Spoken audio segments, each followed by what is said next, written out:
adventure in the deep blue sea. Home is with you wherever that may be.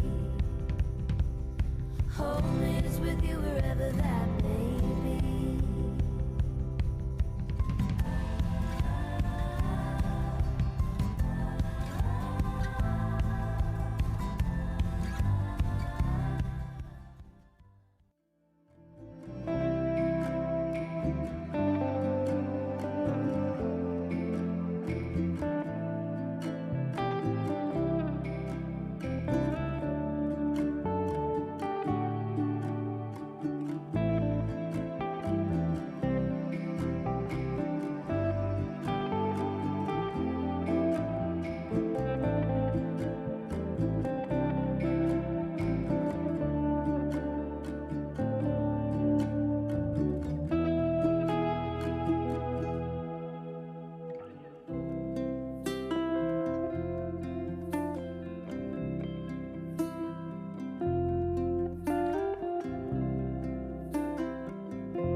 Now that we've arrived here, I would not change a thing.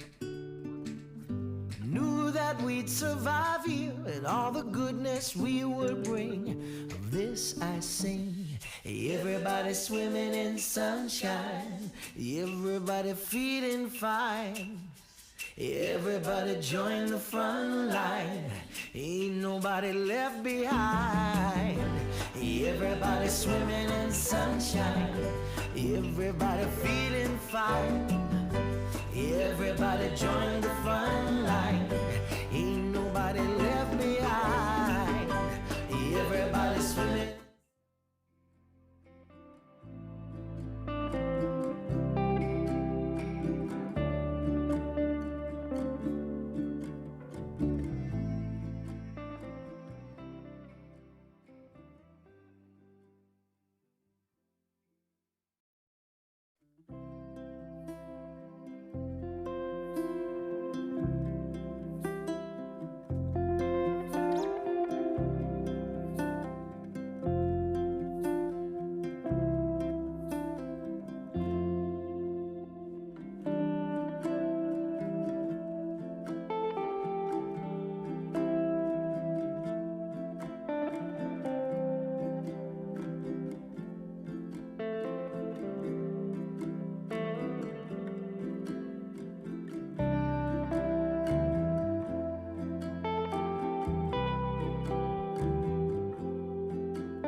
Taking the good with the ups and downs.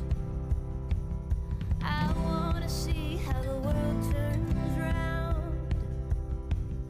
Let's go adventure in the deep blue sea. Home is with you wherever that may be.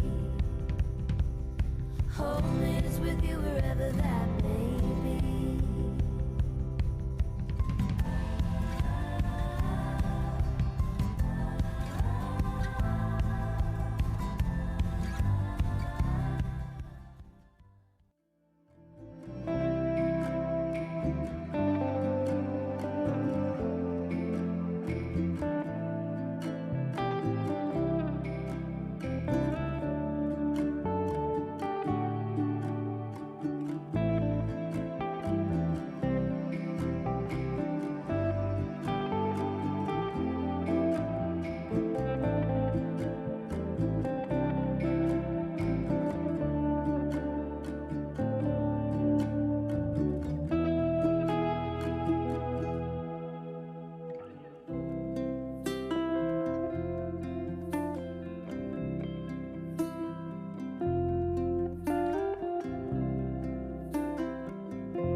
Now that we've arrived here, I would not change a thing. Knew that we'd survive here and all the goodness we would bring. Of this I sing. Everybody swimming in sunshine, everybody feeling fine. Everybody join the front line, ain't nobody left behind. Everybody swimming in sunshine, everybody feeling fine. Everybody join the front line, ain't nobody left behind. Everybody swimming.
Taking the good with the ups and downs.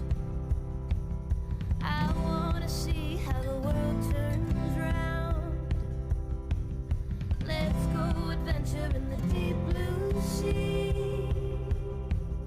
Home is with you wherever that may be. Home is with you wherever that may be.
Now that we've arrived here, I would not change a thing.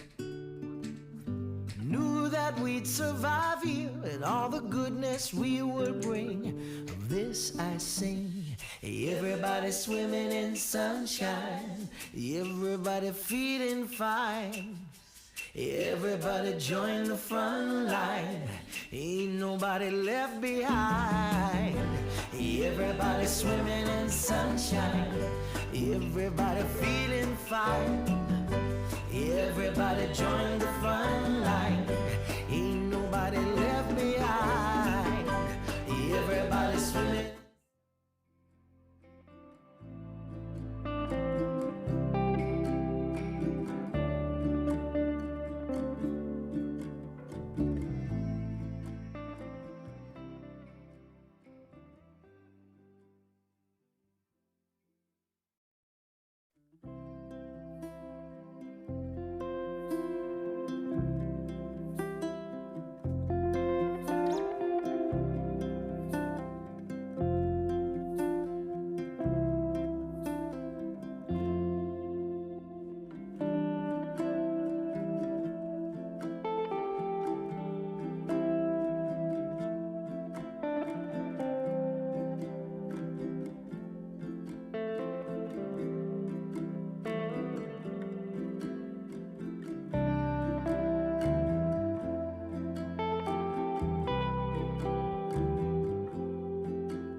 Let's go adventure in the deep blue sea.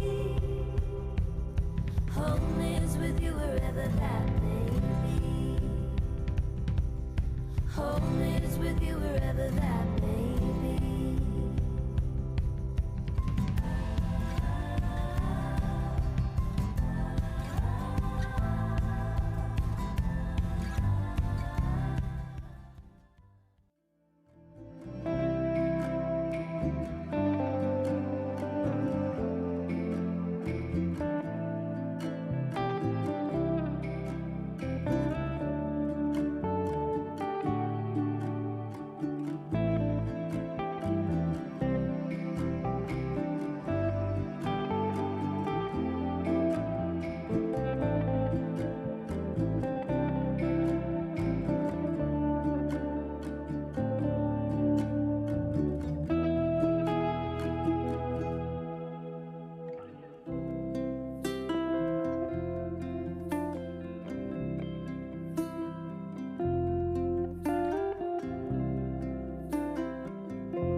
Okay, good morning, councillors. I'd like to welcome everyone to our meeting for the 27th of July, Ordinary Council meeting. Thank you everyone for your attendance. I'd like to start by acknowledgement to country. I'd like to begin by acknowledging the traditional custodians of the land in which we meet today, the Darumbal people, and pay my respects to the elders past, present and emerging. I extend that respect to our neighbouring Aboriginal peoples within our local government area, the Gungaloo Nation people, the Barada, Kabalbara and Yetamarala people, and also acknowledge that the Torres Strait Islander people whose land is in the Torres Strait but who live and work on Aboriginal land.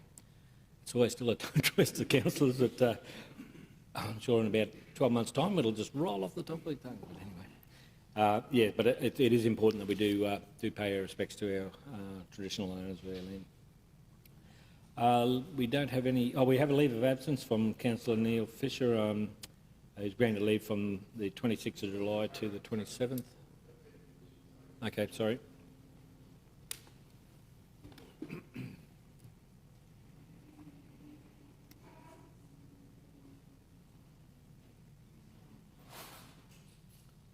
Might be able to get a take two.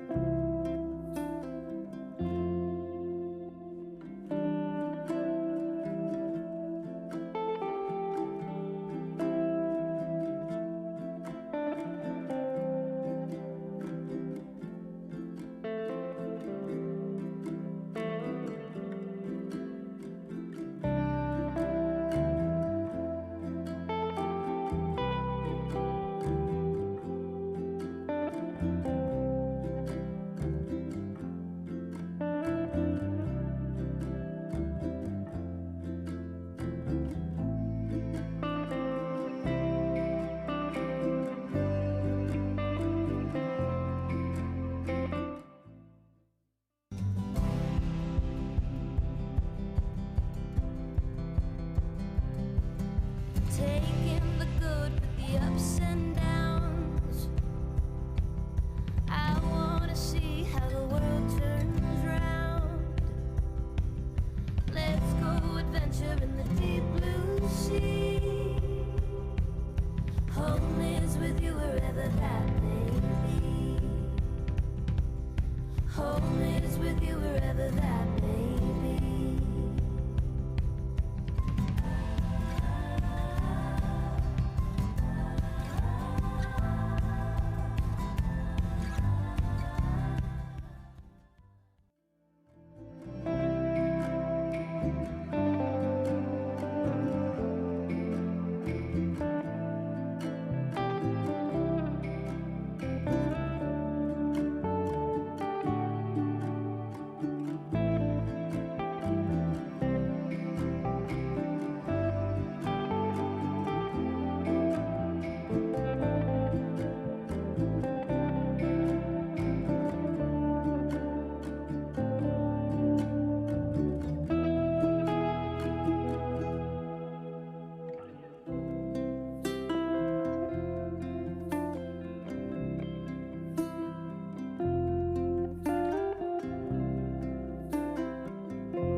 Thanks, Peter. Just keep us posted.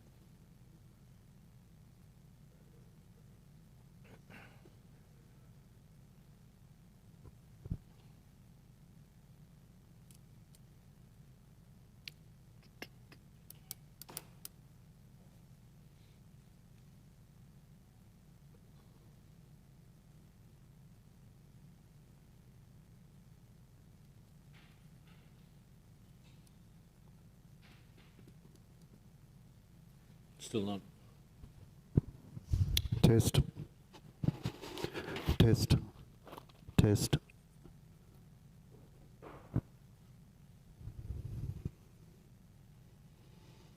Oh dear.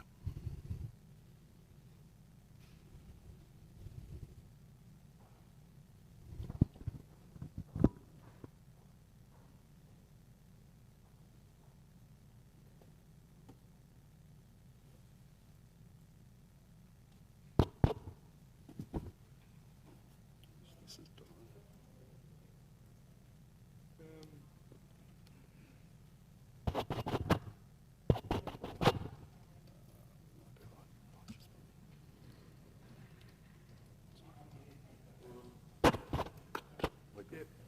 Sorry.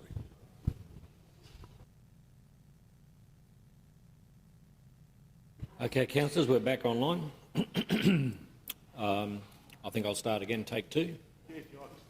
Okay, welcome everyone. Thank you for joining us this morning. I'd like to open the meeting by acknowledging our traditional owners of the land, the Darumbal people, and pay my respects to the elders, past, present and emerging.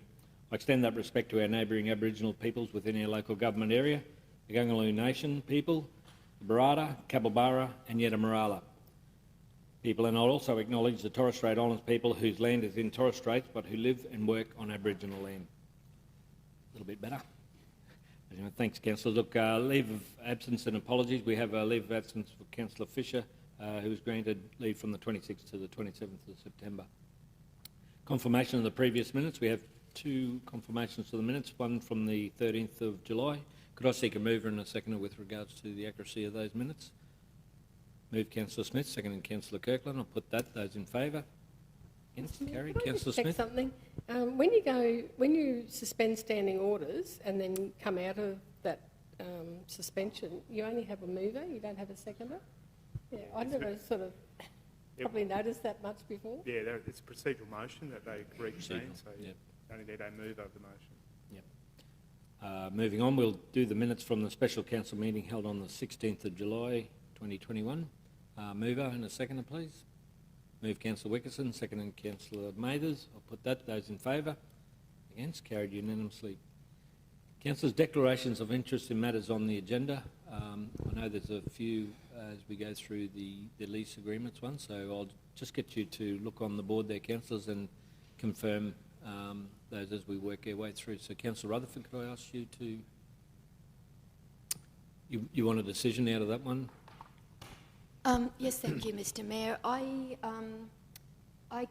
volunteer coach at the Victoria Park Gymnastics and Trampoline Club, so I don't believe I have a conflict of interest. I believe I can be fair and impartial in that instance, and I'm seeking a decision from the table, please. Okay. Could I seek a mover and a seconder with regards to Councillor Rutherford's wishing to stay? Move Councillor Wickerson, seconded Councillor Mathers.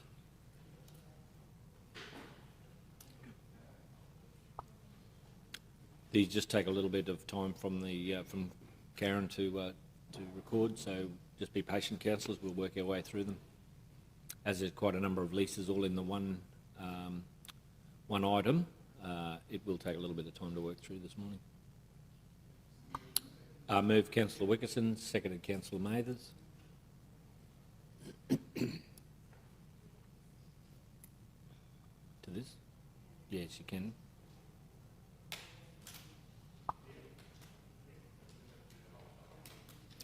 We've just got a question now. Can we take a question, Councillor Kirkland? I'd just like to thank you, Mr. Mayor, if I could direct a question to Councillor Rutherford through the chair. Just wanting to know, just because of your long-term role, certainly, and history of in this sport, whether you anticipate that there may be an inclination for you to be biased if there was to be discussion around changes to the premises at any time, or the actual what we'll be discussing later on today. So this is just about the lease Yeah, I of understand land that. that the venue sits on. There's a couple of things here. One, it's my portfolio, and I think I have knowledge of this area that is vital, not on particularly this topic. I would happily leave for that one item and deal with the others. That wouldn't worry me either. But I do see that if you're a member of a club, you're allowed to stay at the table. So I don't see what I'm doing is any different from being a member of a club. So it's just that I happen to volunteer coach Yeah. as my membership, apart from maybe taking part in the activity. Thanks, Councillor Rutherford. I think it's really good for the community to hear that clarification, so Yep. I'm glad you've said that. Thank No, you. Thank you. Okay, thank you. Councillor, if there are no further questions on that, Councillor Smith, did you question or light on? Oh, sorry. No, you're right. If there are no further questions on that one, I'll put that to the vote. Those in favour? Those opposed? Motion's carried unanimously. We just need to record those names for that to go through. So, Councillor Latcham, Kirkland, Smith.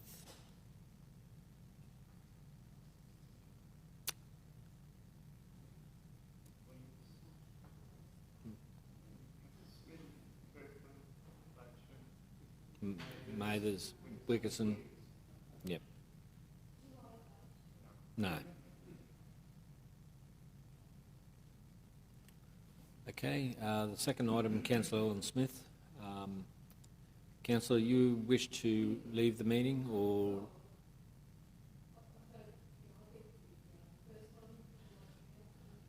participate in the decision? Just your mic, Councillor. Yeah, I am a member of the show committee, and it's all it is declaring our public holiday, which is always on the Thursday of Rockhampton Show.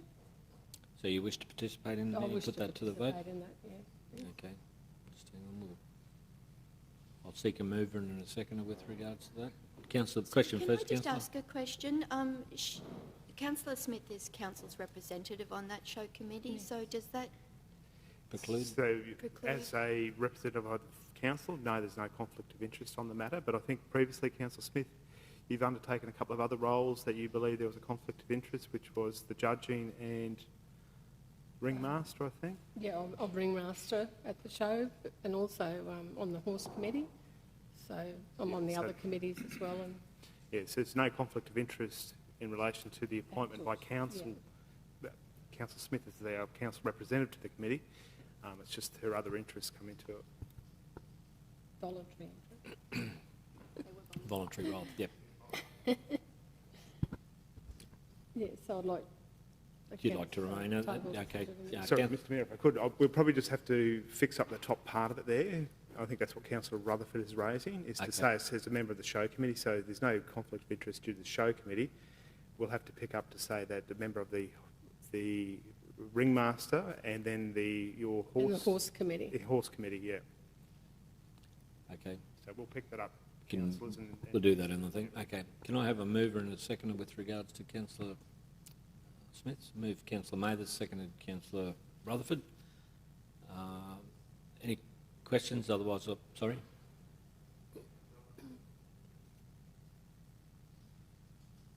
I'll put that. Those in favour? Carried unanimously. Thank you, councillors. We'll record that. Councillor Kirkland, Latcham, Mathers, Williams, Wickerson and Rutherford.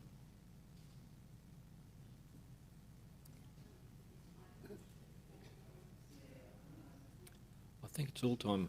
I had the same with the LGAQ where I had a declarable one. I'll put that to the table should I remain for those votes when LGAQ items come up.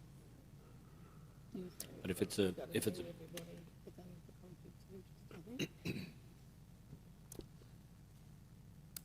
okay, third one, Councillor Shane Latcham. Oh, sorry, I've got another one. Oh, sorry, Councillor Smith. Yes, the next one I'd like to leave for that one because I'm a instructor and a member of Boulder Camp Pony Club. We're all a member of Zone 27, and I'd just propose to stay away for that one. Okay, that's fair enough. I've also got, should have one, anyway, I should have another one as well there, but I'll... Fireclay Caverns, was it? No, Westwood Rural Fire Brigade. 10.9, I think it is, councillor. Yeah, 10.9. Yep. I'm a member of the Boulder Camp Rural Fire Brigade. We're all connected to the Fitzroy Rural Fire Brigade group. I don't think you believe Okay. you have. If you're only a member of that group, then Yep. it's not. If you're not on Okay. the committee or any Yeah. paid No. role, then that's not required, councillor. Okay, thank you. Councillor Shane Latcham, declarable interest in items on the agenda. You propose to stay away from that. Yes, Mr Mayor, just for consistency, anything related to tennis, I'll Yep. leave the room. Okay, no worries, thank you. Okay, councillors, there's no further, but please, if there are other items that come up during the course of the meeting, please don't And hesitate. I think to 10.6, raise I them. think you picked up 10.4 just for... Oh, 10.6 as is well. the It's the declarable same conflict of interest, material change of use, yeah. in the trading And hours. for that one, because of a licensed sports club that has a lease on the tennis complex, You'll licensed make premises, yourself I'll a- also leave the meeting. Okay, thank you. Okay, councillors, there are no... Just a light, councillor Smith. Atherstone Tennis Club, I would have a conflict of interest in that as well because my nephew is employed by Tennis Queensland, and I think they have a connection. He goes around all the tennis clubs and groups in the Rockhampton area, Central Queensland area. Sorry, I forgot about that one. And he used to have a tennis school there as well. So probably, could I- the definition of the Act, Mayor, is probably removed, so it's not a close associate of yourself, even though he's your nephew. It's not a close I would- associate. However, I believe that previously, sorry, Councillor Smith, Yeah. I believe in previous decisions of council, you have left the meeting Yeah. because of that. Yeah, and you're happy to leave the meeting again? Mr Mayor, because sibling is in the prescribed, Yeah, the Yeah, declarable right. talks about close associates, yeah, and so, and a close associate can be a wide range of people. yes, And so some intimate dealings and intimate knowledge of that person's dealings would make it a declarable conflict of interest. But no, you have previously, yes. for Sorry, I consistency, forgot you're gonna about leave that it, one. so yeah. Yeah. Propose to stay away from the meeting while that's being Yes, held. yes, thank you. Okay. Right, council, I think we've worked our way through those conflicts. Yeah, we'll move on to the items on the agenda, councillors. There's no public forum deputation, no presentations of petitions with committee reports. The Audit Business Committee Improvement Committee, 8.1 from the 15th of July. Councillors, could I seek a mover and a seconder with regards to those minutes being true and accurate record of that meeting? Move Councillor Kirkland, second Councillor Latcham. I'll put that. Those in favour? Those opposed? Carried. Councillor Smith, were you in favour? Yep. It's all right. You're right.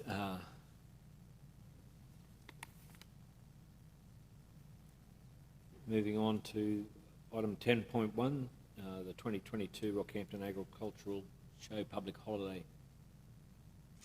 And the resolution is that the Chief Executive Officer complete the online form nominating Thursday the 9th of June as a special agricultural show holiday for Rockhampton Regional Council region. Seek a mover and a seconder. Move Councillor Smith, seconded Councillor Mathers. Put that. Those in favour? Against? Carried. Thank you. Oh, I have to record all that, so that was unanimous. So Councillor Rutherford, Councillor Wickerson, Councillor Mathers, Councillor Williams, Councillor Latcham, Councillor Kirkland and Councillor Smith.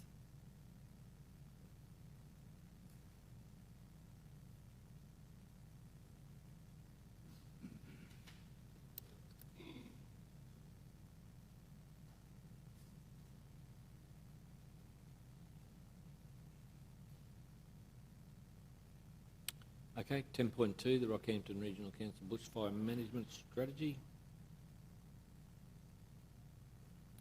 Councillor Smith, as the portfolio. Yes, thanks, Mr Chair.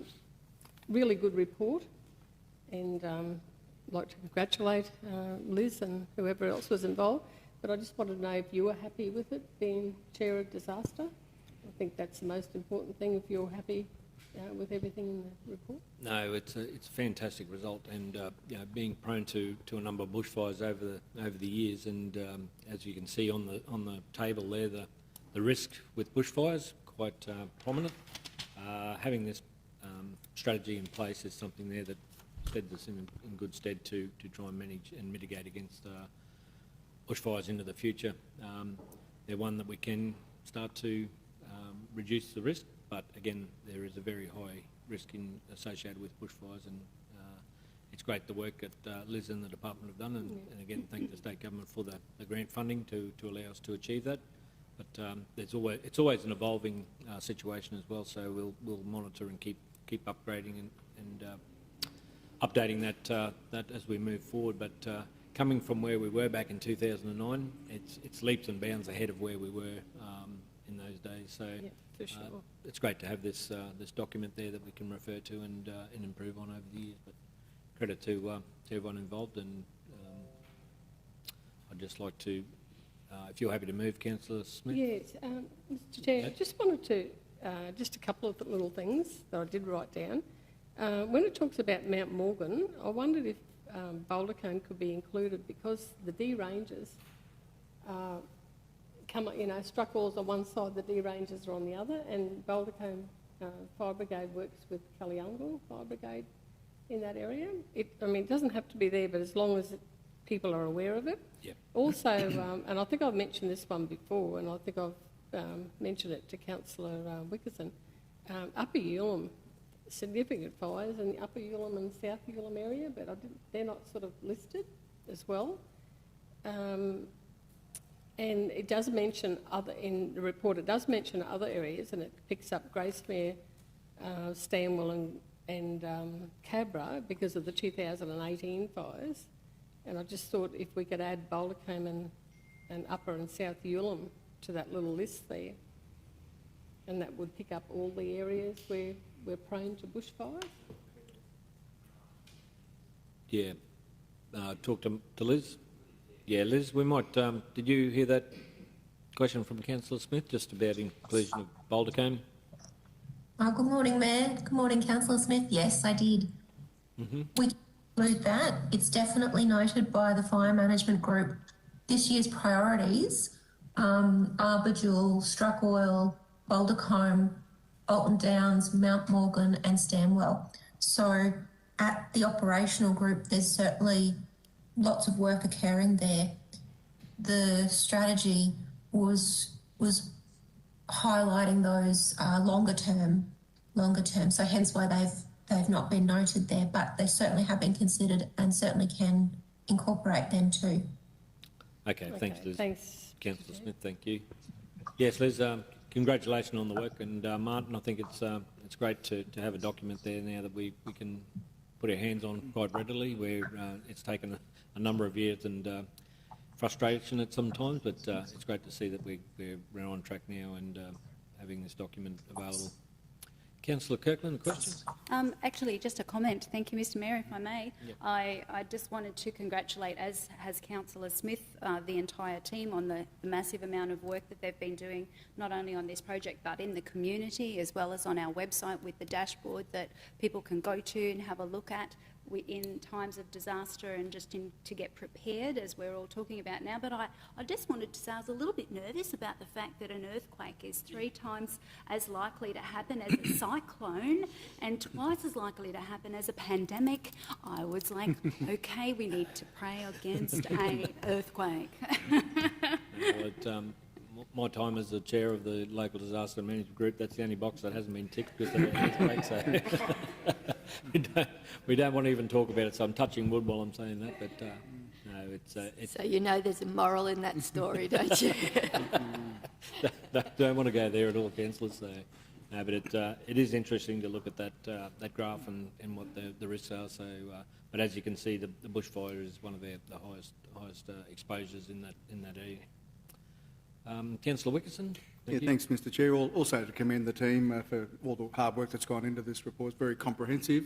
But just to add a little comment there too, that one of the many things that's mentioned in there is this is one tranche in our response to climate change that I was surprised the other day I heard that all the promotional material putting it when we go to the education sessions with the community, the actual bushfire season is now extended because of climate change. So it was forewarned probably by scientists many years ago that things like the frequency and the intensity of disasters that we have, including bushfires, would increase.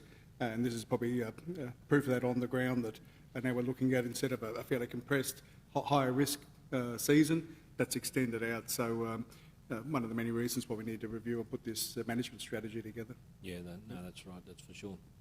And again, we can just have a look at the last few years about the nation, about the bushfires and what's happened across the country. Okay, Councillor, if there's no further comments or questions, I'll move, and happy to move and seek Councillor Wickerson or Councillor Smith. Councillor Smith, seconder. I'll put. Oh, did you want to speak, Councillor? I'll put that. Those in favour, opposed, carried unanimously. Thank you, councillors. Councillor Mathers, did you have a question? Oh, sorry. No, you're right. You're right. 10.3, the Rockhampton Ring Road project. Councillors, there's a number of responses back to the letter that we received. Councillor, did you want to go into it? It's pretty self-explanatory. Were there any items there you wanted to? Just a comment, if I could. Councillor Rutherford. Mr. Mayor, I guess because we've been critical in the past of the lack of consultation and information on this, and this is a great step forward. So I think in our correspondence with them, if we could mention that council is appreciative of the information that's been shared with us, the consultation now, and the department's willingness to take on board some of the issues that we've raised. Yes, and again, you're right, Councillor. I think it's important to note that bus trip that we all went on the corridor to have a look at the items that we were raising forward in that initial letter to Main Roads has that relationship, and that continues forward. So you're right. We do need to be recognise that communication happening. I might suggest that you actually put something on the agenda. In the resolution, we might add a further dot point to that to acknowledge that. Thank you, Councillor. I'll go on to a couple of questions while we put that together. Councillor Kirkland and Councillor Smith. Councillor Kirkland. Thank you, Mr. Mayor. Just a comment. I just wanted to congratulate and thank the officers and certainly fellow councillors for continuing to appeal to the state to bring to us the information that we needed, but also to push forward for those things that the community saw as a concern. And it's really good to see that we're working collaboratively to bring about a result that is pleasing for the community. Yeah. So, and echoing what Councillor Rutherford said, for sure. Yeah, Thank you. no, for sure. Thanks, Councillor. Councillor Smith. Yeah, just a comment as well, Mr. Mayor. I think in the previous report we had, I was concerned about them, that those north-facing ramps not being included, but I see we've made a deal where they will be included later on. But I wondered if that's in writing, because sometimes, you know, our officers change, Main Roads officers change, and if that is an agreement in writing or just a gentleman's agreement. No, I think this is what we're asking for them in the return correspondence, is to say we'd like to see that included in future. But once we hit a trigger point that those roads are failing or we need to add those improvements, then that's the catalyst for that work to do in future budgets for them to say now, start to prepare for once we hit that point where they fail those intersections or those locations, that the budget's there to accommodate those improvements that are suggested in that report. I'm sure we'll be able to work that one through later on as the time comes.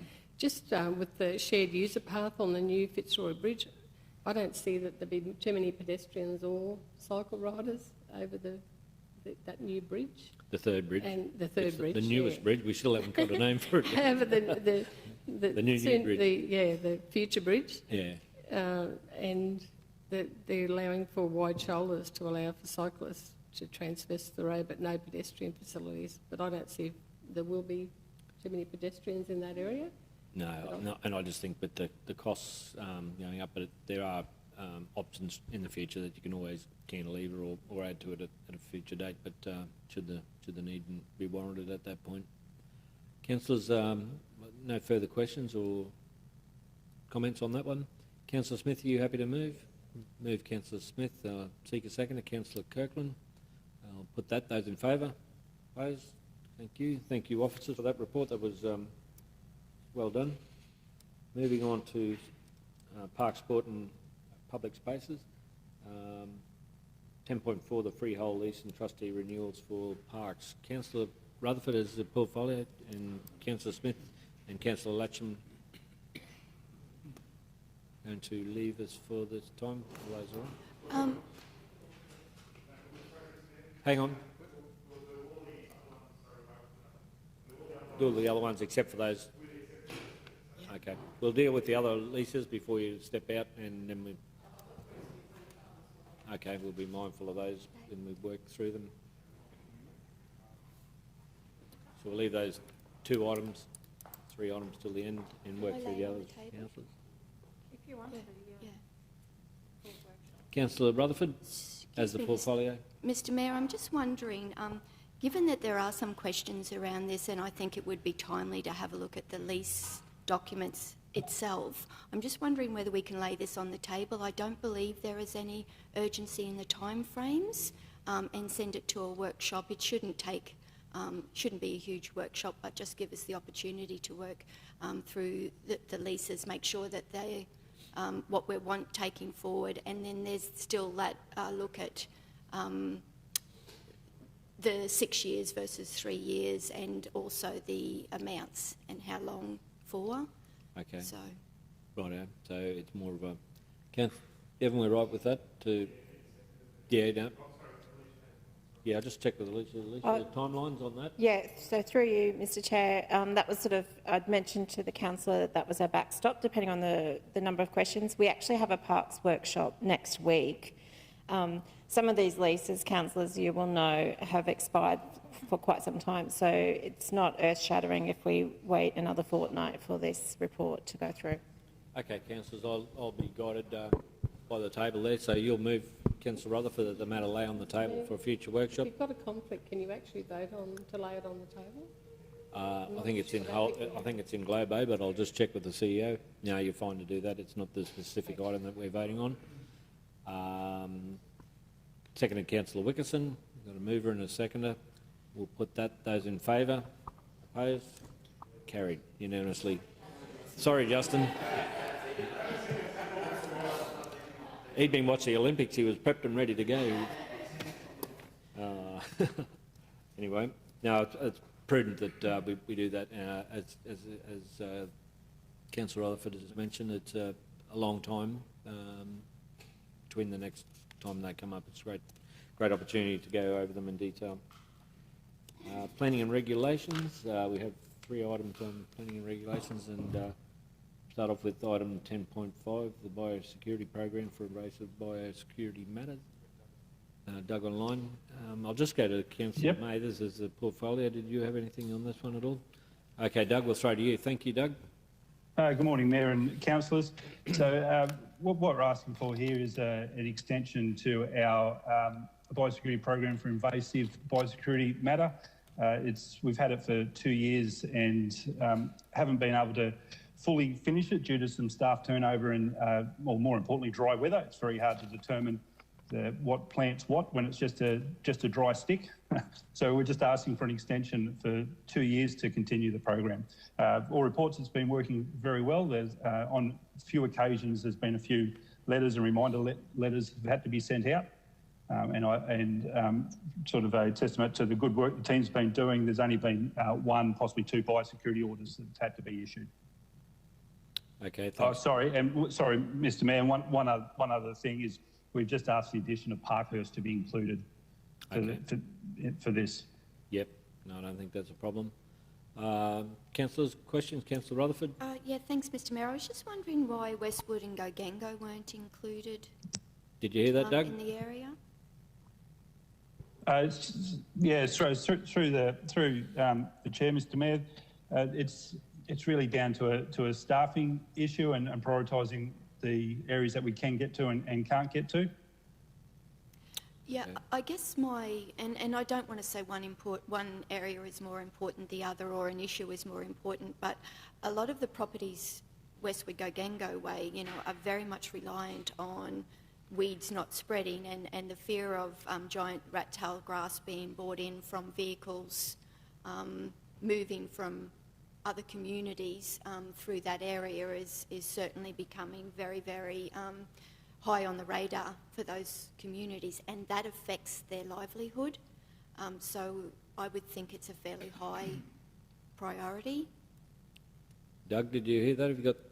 Yeah, I did. Sorry, I don't. I can take that on notice, Mr. Mayor. It hasn't been included on this program, but we can certainly look at including it going forward. Yeah. Thank you. Okay, thanks, Doug. We might come back, if we can come offline and get a bit of detail around that back to the councillor and give a bit of an indication there, because I'm sure the community will approach the councillor to talk about that. Councillor Rutherford. Thank you. Councillor Mathers. Thanks very much, Mr. Mayor. I just wanted to say that, I believe this is a very important program, and I'm pleased to see that it's been extended. I understand that we did have some staffing issues, and that's why it was about to get followed through. So as long as we're making sure that this gets handed on and we've got a succession program moving forward, I'm happy to move this. Okay, thank you. Councillor Smith. Look, I was just going to make a comment that the Waikaba Landcare are very proactive in that area, and a lot of people from Westwood and Gogango are members. They've actually got a new sprayer outfit that was worth a fair bit of money that they hire out to landholders in that area. So I just thought maybe that was the reason why they weren't included. Councillor Rutherford. No, Mr. Mayor, fully aware of that, but it was actually raised at the last ratepayers meeting too, that some concerns about things being brought in by vehicles that are moving from different areas. Yeah. Yep. Okay. No worries. We'll be mindful of that. And like I say, Doug will come back to you on that, councillor. Move Councillor Mathers. Councillor Smith, are you happy to second? I'll put that. Those in favour? Opposed? Carried unanimously. Thank you, councillors. Moving on to item 10.6, and Councillor Atcham have a conflict with that one. Let's remove himself from the room.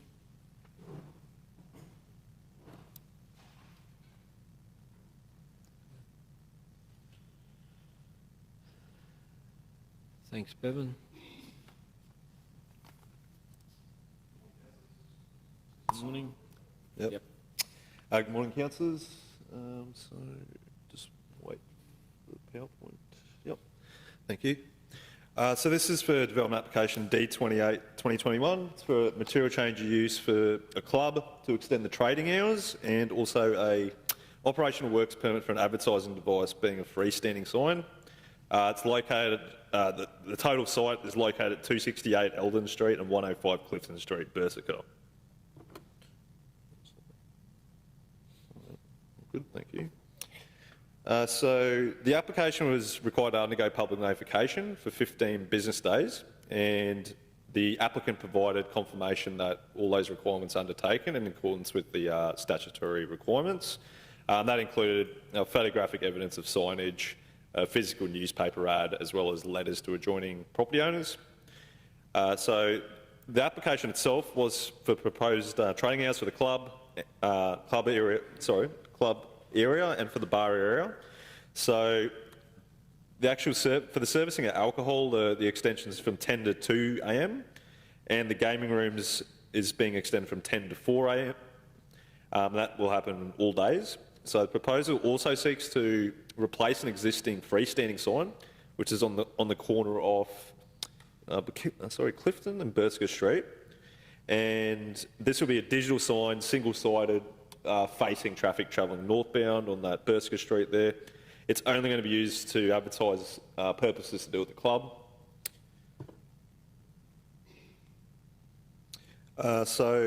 We'll go back a step, sorry. So the sign structure will be 5.17 metres in height, and we'll have a total sign face area of only approximately 5 square metres. So I don't believe that's the scale. They've just literally said we're going to adjust that to 5 square metres. The subject site is designated in the sport and recreation zone. surrounding land is predominantly designated in the low-density residential zone, which is primarily dwelling houses in the surrounding area. So there was one submission received against the application with the following issues identified. The extended trading hours for the bar area selling liquor in particular may have the potential to increase crime and damage to surrounding residential properties. And there is also issues highlighted about the location, brightness and hours of operation for the proposed advertising sign. So the club will be required to obtain a liquor licensing approval with the state, and that will require a community impact assessment to implement various managerial and physical measures to mitigate potential safety issues such as public disorder, vandalism and public drunkenness. Now, these internal measures may include staff training, crowd controllers, CCTVs at entrances, exits, and also ensuring there's sufficient lighting in those areas, as well as within the car parking area. Now, while the surrounding area is predominantly residential, the position of the advertising device on the corner is not expected to cause adverse impacts to nearby residences, and there's a number of conditions to mitigate impacts, such as maximum brightness, minimum times before they can change ads, and also making sure the device doesn't conflict with traffic signals and that type of thing. Also, it's noted there's no restrictions on operating hours under the planning scheme for advertising devices.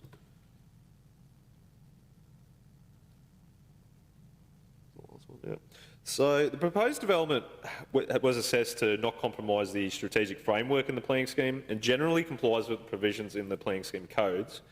The application only received one submission and the submitter's concerns have been addressed by the applicant. Furthermore, where necessary, appropriate conditions have been imposed to mitigate impacts from the development.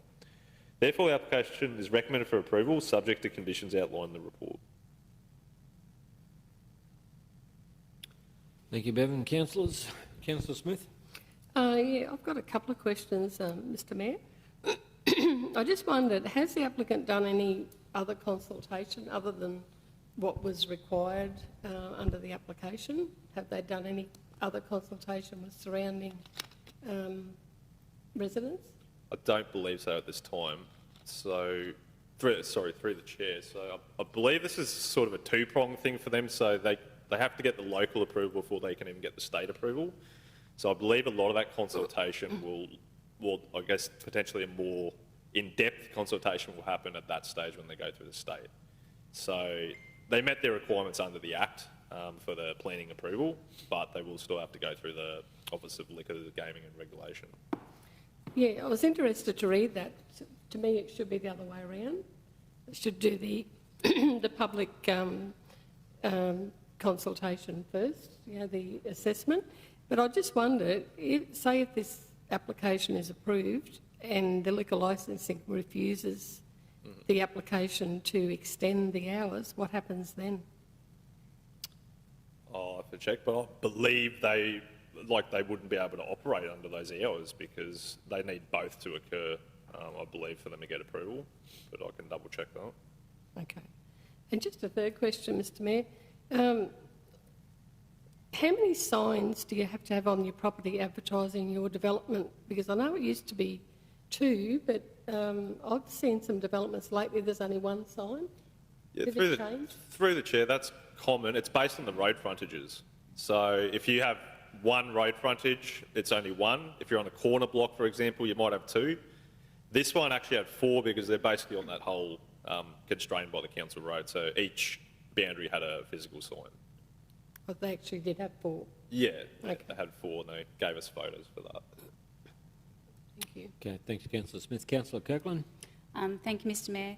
I just wanted to question Bevan, if through you, Mr Mayor, if I may. So the club itself is located on sport and recreation. So on page 113 of your report, which is 117 of the agenda, it's saying that it's for the purpose of sport and recreation, and then it goes on to say whether or not the commercial entity can continue, and it has to be a small-scale ancillary use. I was just questioning whether you think this club is small-scale in the commercial enterprise and whether it fits in with that definition in the planning scheme. Through the chair, no, I believe the argument I made was it wasn't, which is why it was inconsistent with the zone and I had to do an assessment against the strategic framework. So it was deemed to comply under the strategic framework, but under a consistency with the actual zone, I disagree with it being small scale. Yeah. And did you say that it's in a low-density residential zone, primarily accommodating dwelling houses? That's within the report. Through the chair, I'd have to read the report, but it's surrounding that area. It's a sport and recreation zone, the site itself. Okay, and so for the extension of those hours, I'm wondering whether it's not a night precinct, it's more of a community residential precinct. Is that correct? Well, sorry, through the chair, the site is sport and recreation. It has a field, it has a club. So that's the zone of the site itself. The surrounding area is residential. So the report looks at the context of the surrounding area. We don't use that terminology, so to speak, but yeah, looking at the surrounding area, it's predominantly residential. So presumably the club's supporting that residential area as a facility.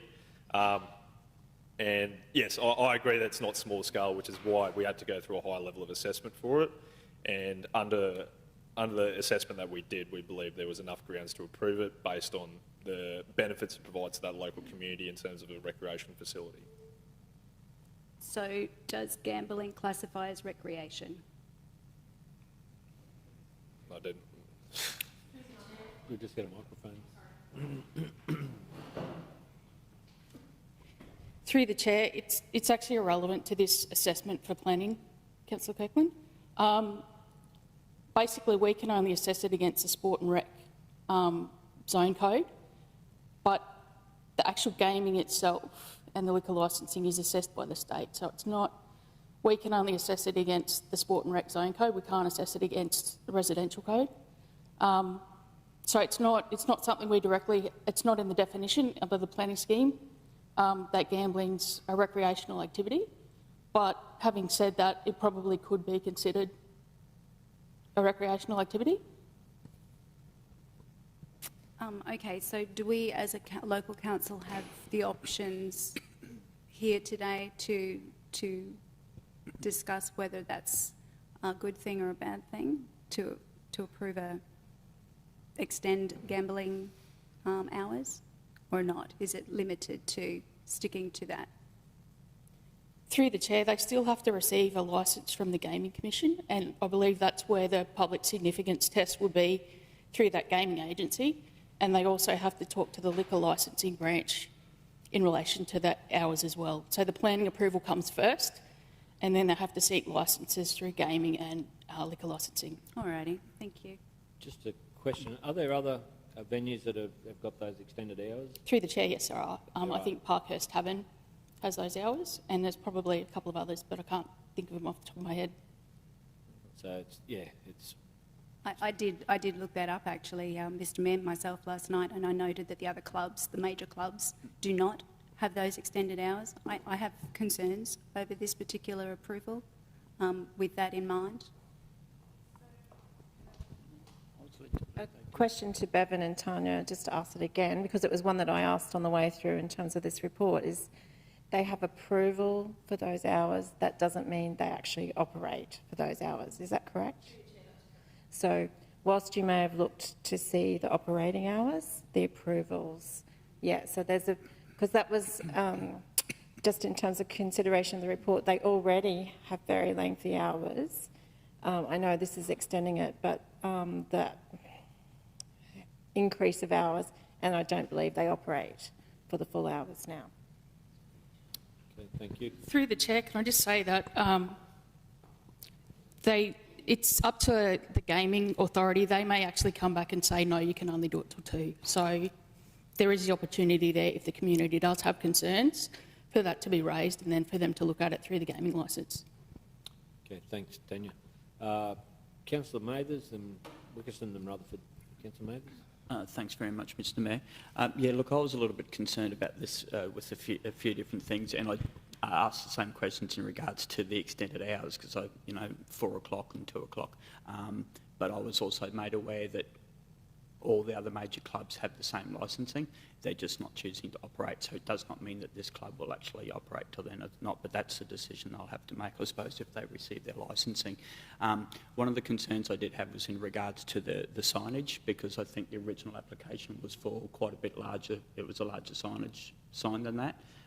They reduced the sign size down to about 5 metres, the 5 square metres. The other thing I've noticed now is that we've put a condition in there in regards to they can't have any scrolling, blinking, flashing lights, and also the brightness of it is to be controlled at night time and daytime. So that's making me a little bit more comfortable in regards to that, because obviously I'm very mindful of the neighbours that are looking straight at the sign. And so I just wanted to make sure that that is definitely something they've got to stand by.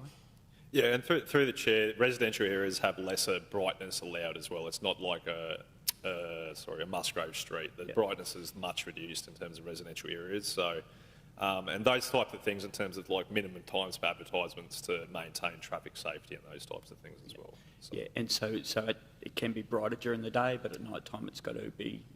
Through the chair, yes. It works as a suite, so full sun you're going to have maximum brightness, but as it sort of inclement weather or nighttime, the brightness reduces according to the area. There's certain restrictions in residential areas more so than even commercial areas.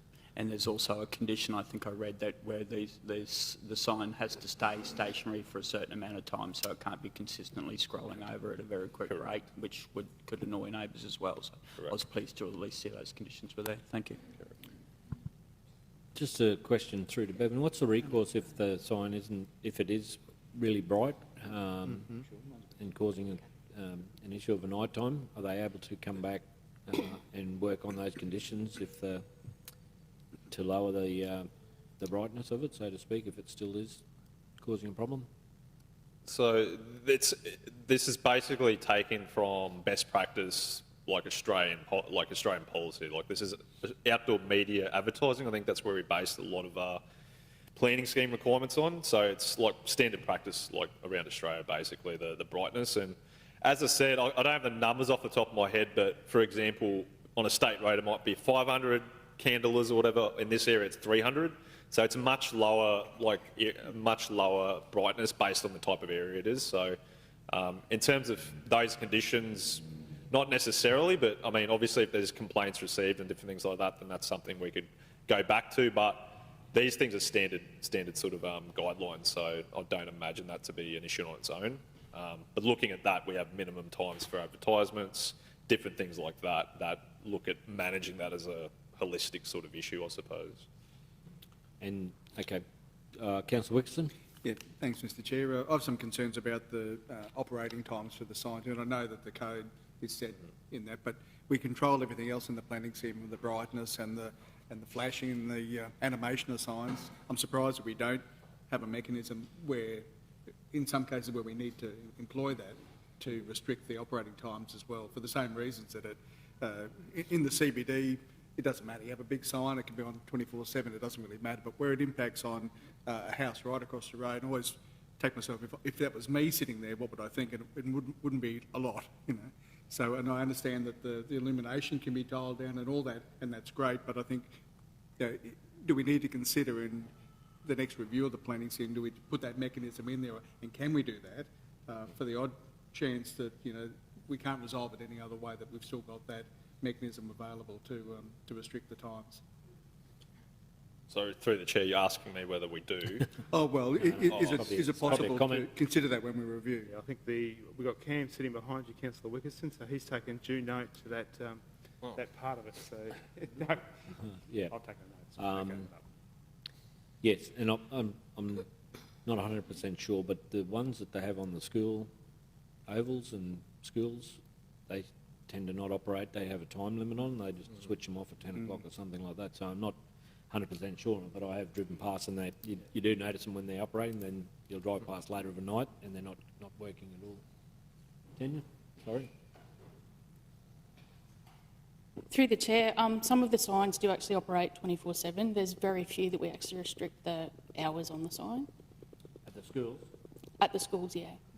Heights College has theirs on all the time. Yep. I'm not sure about Emmaus. Yeah, state schools I was talking. State schools, I'm not sure. Yeah, I noticed the state schools, they come off of a night time, so I can't. Yeah. So I think there is something there, and I support what Councillor Wickerson saying. It's probably something there we need to be mindful when they're in residential area. It's different if they're on the highways and exposed to that zoning. But if they're in residential areas and we have concerns from residents to start with, then we need to be mindful of how we can support that. Councillor Rutherford? Thank you. Mine's sort of along the same lines, and why we couldn't have put a curfew, 10 o'clock curfew time of it turn off. Tanya just said we don't restrict. Does that mean we have the ability to restrict? Sorry, Tanya. Through the chair, we can condition it. It's just that we haven't in the past. So my concern is that, to me, there's a little bit of inconsistency here. Now, I remember one in another residential area, although far busier than this one, where it was knocked back because it was residential and it was commercial just around the corner. So it's always these inconsistencies that get me, and this one is. And I also thought that we had our own bylaws that said these signs cannot be within 100 metres of a residential area. So now I don't know if it's exactly these, but certainly the trailer signs say 100 metres from a residential area. So why is this different? Through the and chair. does the planning scheme override our own bylaws? Sorry, Councillor Rutherford. It's two separate things. Under the local law, it's actually on the road reserve that they control. Sorry, no, it was on, one I'm talking about was on private property. It may have been a temporary thing. I'm not sure.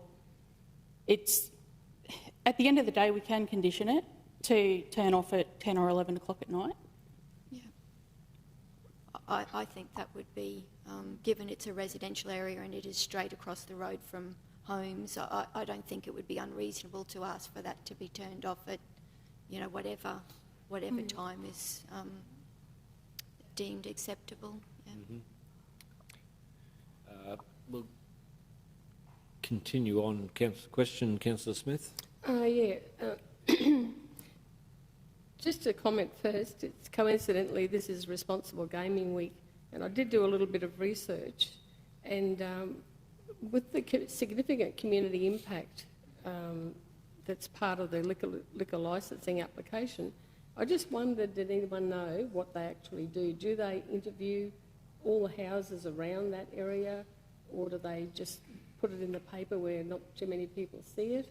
Or I'm just wondering how they do that community assessment For gambling? for the liquor licence.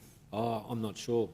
Bevan, would you know what the... Sorry, it's not something I've researched in depth. No, I haven't got that information. I am aware they have to provide a community impact assessment, so that they provide that as a draft to us, basically, because initially how this came about is they applied to the state, then we looked at it, we went, no, you don't have approval, then they came to us. So we had a redacted sort of community impact statement they gave us, and they looked at all the facilities in the area, and they looked at the community need for it, the impacts on the community in terms of safety, all these types of things. So I believe it's a much more probably involved process, but I don't know the specifics of it. Okay, thank you. Yeah, I know it's not your department, but just to comment, I think they would find that the majority of residents in that area wouldn't be aware of it. You could have a dozen signs on a fence, but if people don't read it, they don't know what's happening, and people are so busy these days to walk over the road and read a sign. And I just, yeah. Yep. Okay, councillors, look, adding another item there to put a time limit on the sign between the hours of. Yeah, I'm just going to put probably 10 p.m. to 6 p.m. Yep. It's going to be a time where you can actually read. Turn it back on. Yep.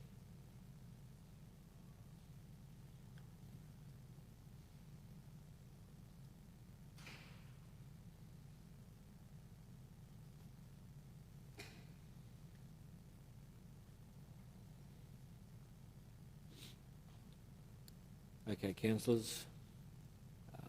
If there's no further questions, we'll look to, with that addition to those operating hours for the advertising, can I seek a mover and a seconder with regards to those? Move Councillor Mathers. We have a seconder. Councillor Rutherford. We'll put that. Those in favour? Those against? Would like to record? Councillor Williams, Mathers, Wickerson and Rutherford. Oh, don't vote, not a division, sorry. Just voted against it, Councillor Kirkland and Councillor Smith. Could record a vote against that.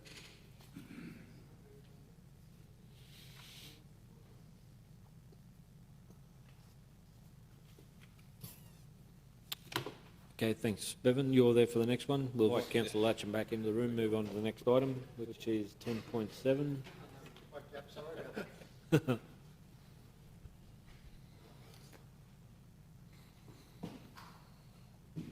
10.7, councillors. Thanks very much, Bevan. So this application is a minor change to D84 2014. So this is for Riverside Waters. It's a preliminary approval, the existing approval, to vary the effect of the planning scheme for... Oh, sorry, Councillor Rutherford. Sorry. Just some advice. Sorry, I should have raised this right at the start of the meeting. I live near Riverside Waters. Mr. CEO, have I got an issue here? Yep. Yep. Yep. Yep. Thank you. Thanks, Bevan. That's okay. So material change used for residential purposes and reconfiguring a lot. So that's located 54 to 102 and 263 Belmont Road, Parkhurst. Now, the existing approval was for 222 lots. The minor change is to include 6 additional lots, which will result in 228 in total. So the preliminary approval in place basically has their own mini planning scheme, which varies the effect of the existing planning scheme. And all lots created will still be over the 1,000 square metres, which is consistent with that document. So as the development's consistent with that document, the application is recommended for approval. Thanks, Bevan. Questions, councillors? Councillor Kirkland? Thank you. Bevan, could you just show me on the map exactly where the extra lots are going to be and how close they might be to Fitzroy River Water? Sorry, through the chair, what was the last thing? If you could show us where those 6, because this was difficult for me to identify where the new lots are going to be and how close they are to Fitzroy River Water. Sorry, I'd have to double check, but I think there's an aerial in the... There's an aerial in the report, is there? Sure. Middle one. Oh, thanks. So I believe it's at this part of the belt here. So they will actually get 6 additional lots by moving a few metres around. So I think the existing lots are about 1,200 squares. So they basically redeveloped that whole block to include an additional 6. One additional change I'll mention is they've also going to connect this to Belmont Road up here, so the development's going to have 2 access points to Belmont Road. That's going to improve internal sort of circulation as well for the development. Yeah, thanks, Bevan. Through you, Mr Mayor, I just wanted to make sure that they weren't encroaching any closer to FRW there with the potential of down-the-track complaints from residents about noise and lights and all the rest. So that's good to see that they've put that in the centre there. Thank you. Okay, councillors, no further questions there. Seek a mover. Councillor Mathers, you happy to move as a portfolio? Seek a seconder. Councillor Kirkland, I'll put that. Sorry.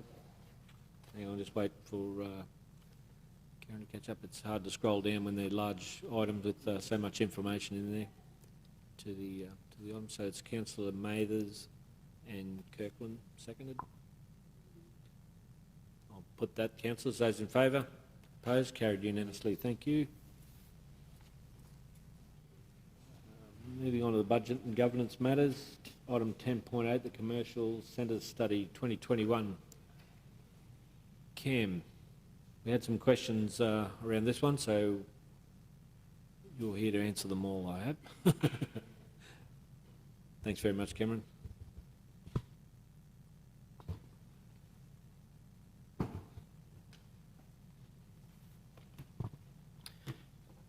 Thank you, Mr Mayor, and good morning, councillors. The purpose of this report is to present to the councillors the commercial centres study. This is a study that council officers with CDM Smith and Rough Plan have been working over the last 6 months. We did have a workshop back in 2nd of June to present some of those findings, and of course we've taken those findings away, as well as comments mentioned by the councillors at that workshop, to present the commercial centre study. The original commercial centre study was undertaken in 2010 to inform the Rockhampton Region Planning Scheme. There was a review done based on submissions in 2014, and obviously we've undertaken this new review for this year. The reasoning for that is we have a number of development pressures throughout the region, including Coles, of course, wanting to set up in North Rockhampton in particular, as well as expansion plans for Gracemere, Allenstown as well. In addition, as we all know, that COVID has had quite a number of impacts, so we wanted to undertake a little bit of analysis about what those impacts mean for our commercial centres. So obviously we've seen a lot more online shopping, for example, and what that means to our footprint and what that means for our land uses under the planning scheme.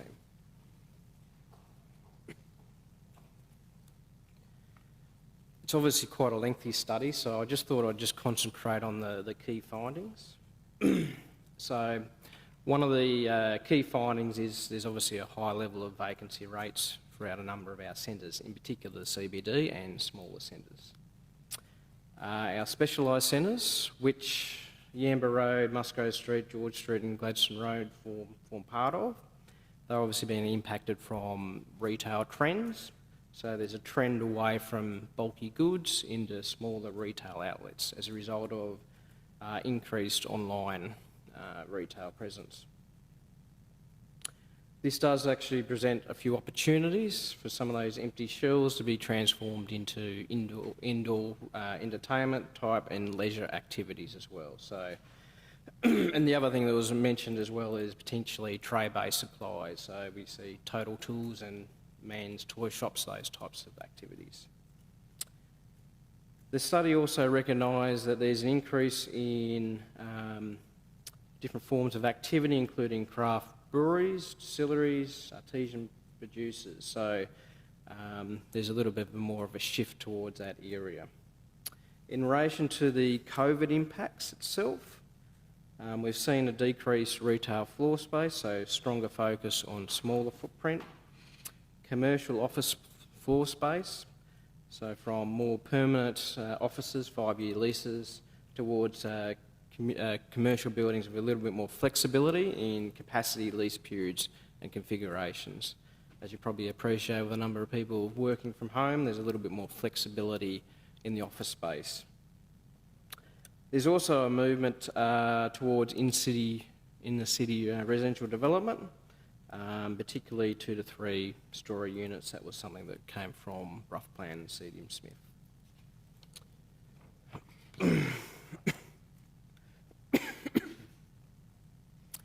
Some of the other key recommendations from the study, and bear in mind, I should point out that we are just receiving this study. We'd like to workshop the recommendations. So you're not approving the recommendations here today, we're just simply receiving the report. We have a workshop in the next couple of weeks where we go for each one of these recommendations and what should be done and what shouldn't be done. And that may mean a future amendment to the planning scheme. So the projected demand and key issues. So as I mentioned, there's vacancies in retail and office space across the CBD, unlikely to be fulfilled by 2041, which is the 20-year planning horizon that the scheme uses. As I mentioned before, there's been a reduction in demand of bulky goods space in local and specialised centres, a shift towards online retail. Vacancy rates in the centres have generally increased since the previous commercial study done back in 2010. We also did a little bit of an analysis of building quality as well. So obviously something we like to see is rejuvenation or revitalisation of centres. So we went out and did an audit on building quality. We generally found it to be quite poor in the local and neighbourhood centres.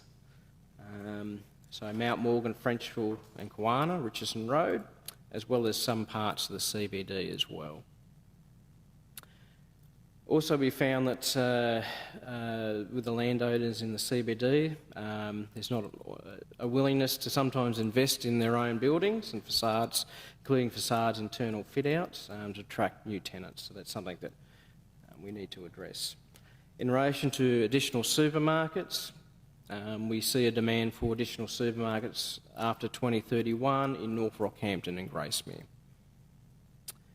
In relation to the planning scheme, there are a number of recommendations related to the planning scheme in relation to minor updates, but generally the consultants felt the planning scheme was actually quite flexible in allowing particularly reuse of areas, and throughout the recommendations actually support a lot of the current policy settings in this planning scheme, which is nice to know.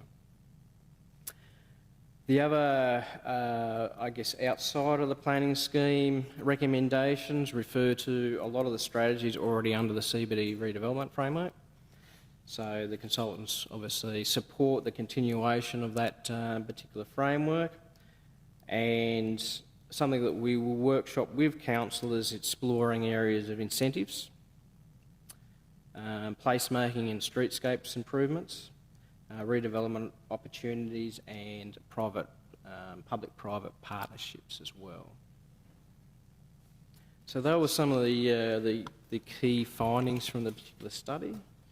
As I mentioned before, the purpose of the report is to simply receive the document. There are a lot of pressures from developers to, they obviously were part of the consultation period for this as stakeholders, and obviously they're keen to see the outcomes from it. So the recommendation is to receive the report and make it publicly available. We have made it very clear on the document itself that this is not public policy of council. It is simply there for information purposes, and that we will workshop the recommendations with councillors at a later date. Okay, thanks very much, Cam. We've got a couple of questions. I'll go to Councillor Kirkland, then Councillor Latcham. Councillor Kirkland. Thank you, Mr Mayor. Certainly thank you, Cameron, and yes, a very lengthy report, but a very insightful report. I think it was great to note that there were a lot of parallels with the outcomes of this report to our own already done strategic CBD planning. Interestingly enough, I was going to question how much the study cost.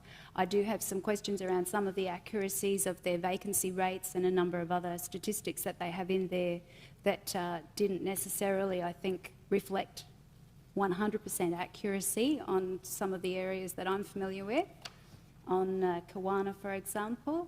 I did also just want to comment that we've already implemented a lot of what, or are implementing a lot of what those recommendations are looking at. We've got a number of gyms now in our CBD, which was brought up, that might be something that we want to do. We've already got the medium density residential for our CBD, and a number of other of those recommendations that they have. We're already doing that, embarking on that. And so I would question as to the study, as to, well, how many more gyms can we have, and that sort of thing. So I am excited, Cameron, for the workshop. Thanks, Cam. Thanks, Councillor Kirkland. Councillor Latcham. Thanks, Mr Mayor, and through you too, Cameron. I likewise, with Councillor Kirkland, share my concerns about the accuracy of this report. I know there's a bit of fluidity. Some businesses open, some close, but I wouldn't expect that to be too significant. In particular, I'm concerned about the recommendations based on the fact that Parkhurst shows a zero vacancy rate. I'm led to believe that vacancy rate could be as high as 35–40% currently, and that's a big concern because the recommendation is for another shopping centre out that way when there's not significant growth happening already. And I'm very concerned that we're thinking about opening up another shopping centre when the accuracy of this report is far from what it actually is. Kim? I'll just respond to that.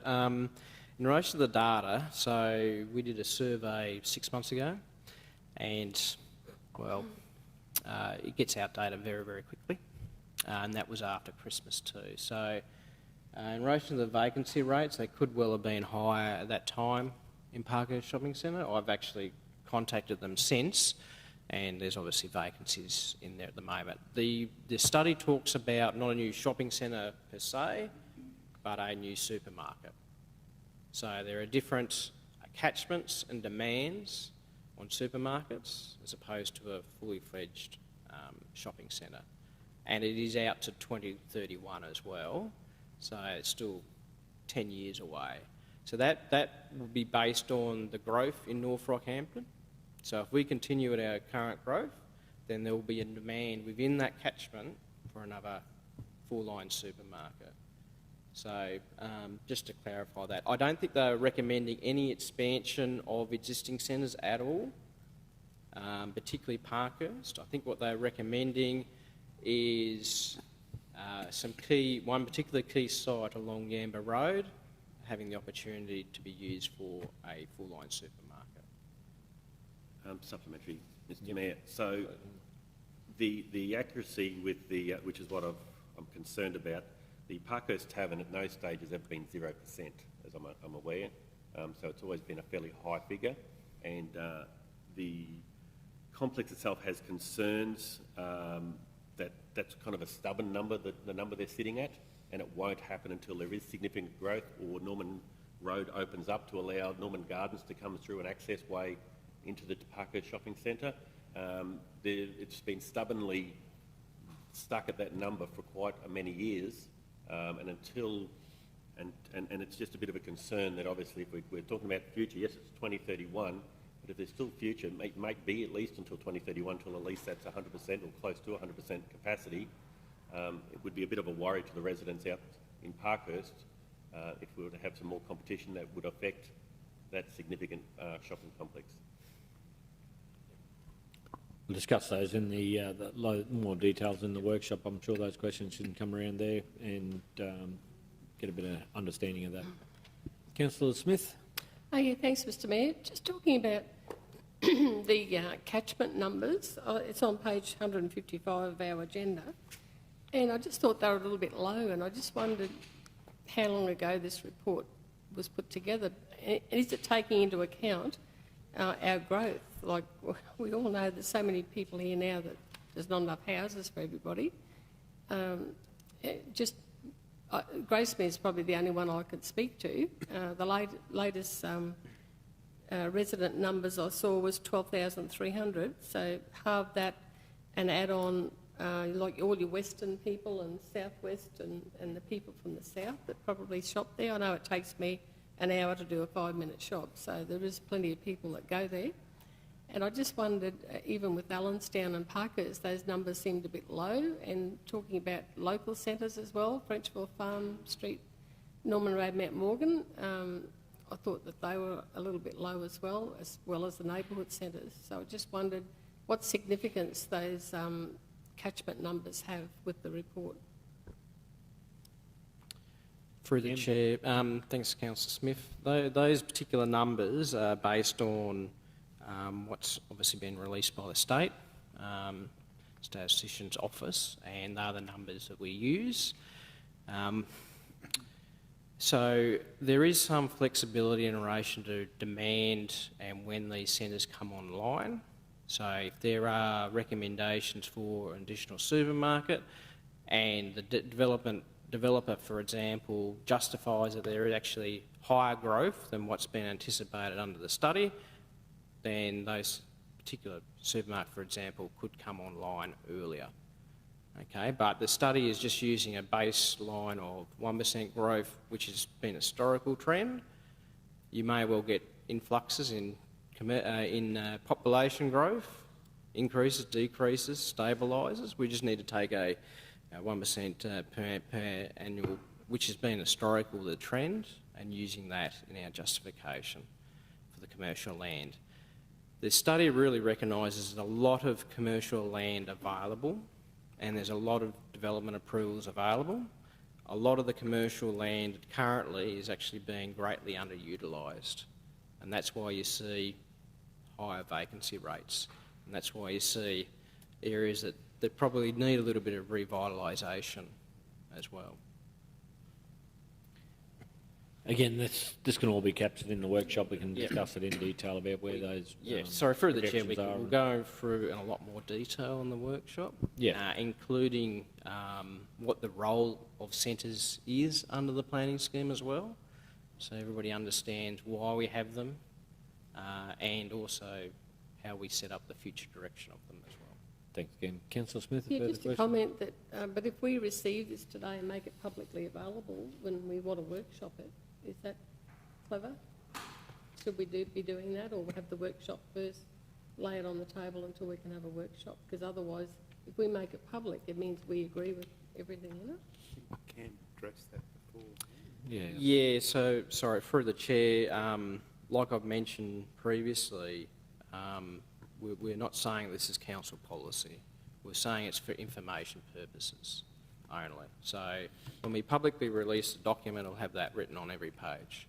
Yeah. So it's very, very clear. And sorry, when I communicate with the stakeholders who will very much be interested in the outcomes, that'll be made clear that the recommendations are for discussion. Yeah, and subsequent those workshops, then the amendments can come from there. Yep. Obviously, when it gets amended into the planning scheme, then it becomes a statutory instrument. So, Councillor Wickerson. Thanks, Mr Chair. Through you to Cam. Just a general question, Cam.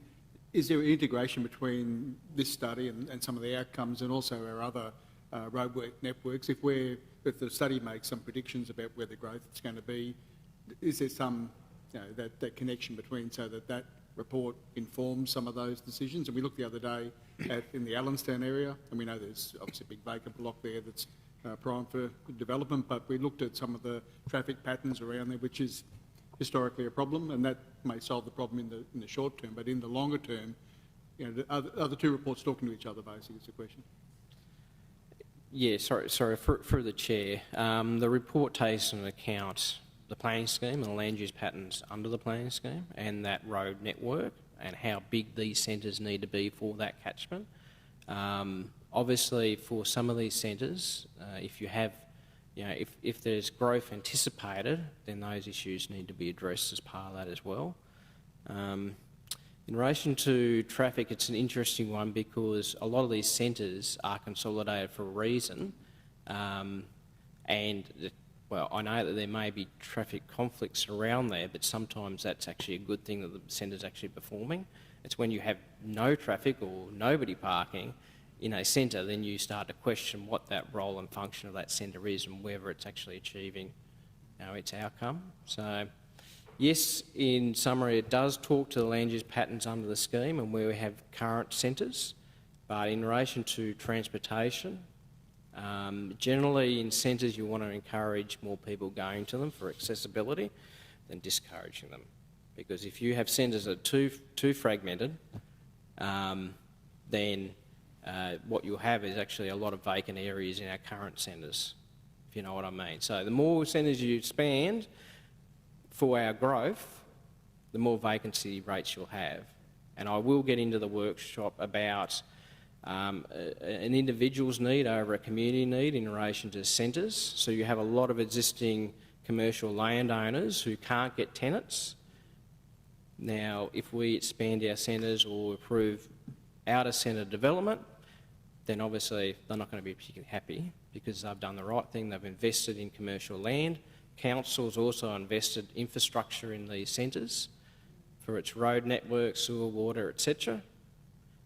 So that's why we have a centres hierarchy, but I'll get more into that in the workshop. Yeah. Good explanation, Cam. Thank you. Councillor Mathers. Thanks very much, Mr Mayor. Look, I think this report is very important because it's what we need to use to move forward and look at our growth and that sort of stuff. As a new councillor, the thing that does concern me is I'm learning very quickly that the only way I can make an informed decision and a good decision is based on the information I'm given. And the issue that I have is there seems to be a lot of holes in this report that I'm looking at, and that's just being completely honest. What concerns me is what records we have for the people that are actually, preparing these reports and then presenting them to us. because the information that we're building on is a lot of it is used for that. So, you know, what I would almost like to ask is there any way we can communicate with these people and get them to give us some idea of where these figures have come from? Because I know I can only talk within my area. The numbers certainly don't reflect the reality. And I think it's very important with the amount of money we're paying, you know, taxpayers' money or ratepayers' money to have these reports done. I think there needs to be a responsibility and accuracy with them. Yeah, I know they're a snapshot in time, but again, Cam, is how relevant are they realistically?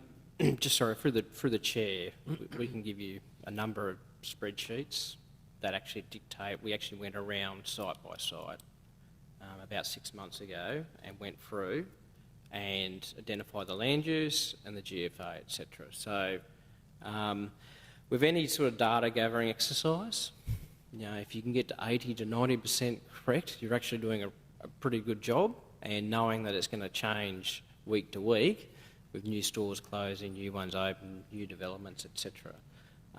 It's probably important to recognise, as while that is one of the data sets that have been used, there are a number of other data sets that have been used as well. So these guys obviously have Australian experience about what are the trends in regional centres, what are the trends resulting from COVID, and then putting all that information together and then basing that on some recommendations, providing us with some recommendations on how to go forward. So when we get to the workshop, we can go through these recommendations in a lot more detail, but at the end of the day, with any sort of data collecting exercise, there is going to be, you know, a level of discrepancy with that. But I don't believe that that's actually compromised the end result of the recommendations being provided, and the fact that they're actually backing up a lot of what we've said already under the scheme and the framework, how we should go forward. Thanks very much. It's through you, Mr. Mayor. I understand what you're saying there, Cameron. The things that I'm looking at here, I think we're at way outside 80 or 90%. So I'm very interested in seeing what the officers can come up with, because from what I'm seeing here, I probably would be tending to lean towards the officers' information more so than what I'm looking at here. Right. Thank you. Okay, thanks. Councillor Latcham. Thanks, Mr. Mayor. And agree, share your sentiments. I'm very concerned. Do we have to release this out to the public until such time that we actually know that these figures are accurate? It's already out there. Through the chair, I mean, that's a decision for the councillors if they wish to release it. I guess what the officers are saying is that, we've got obviously a number of people that are interested in the outcomes, particularly the recommendations, and B, look, we are not saying it's council policy. Okay, we're saying this is information that's being presented to council, and we're going to workshop those recommendations. Because I am concerned about the accuracy, and it's probably one of those things where, dare I say it, that we probably need a peer review on this one. No, I'll go to the CEO, and again, it's just about getting that information out to the. So, Mr. Mayor, so Cam, you've gone out, you've engaged a number of stakeholders within the local community and so forth. They will require to have some input into this draft report, this draft study to come back. So to do that, you need to go publicly to say, have some feedback into that. That's correct. In fact, some put in submissions as well for this report. And I don't think too many are going to be too concerned about vacancy rates and things at minor levels, to be quite honest. They're looking at the bigger picture, particularly for growth and development, particularly what they're focused on. But yes, you're correct. We did go out to stakeholders. They are expecting a response, particularly the outcomes of the study that we've been working on for the last 6 months. So as we go through the workshop arrangement and seeking feedback from the stakeholders that have been involved, there would be an opportunity to then go back and challenge some of the veracity around the data within that, which may or may not have impact on the recommendations. Yes, through the chair, of course. Yep. Okay.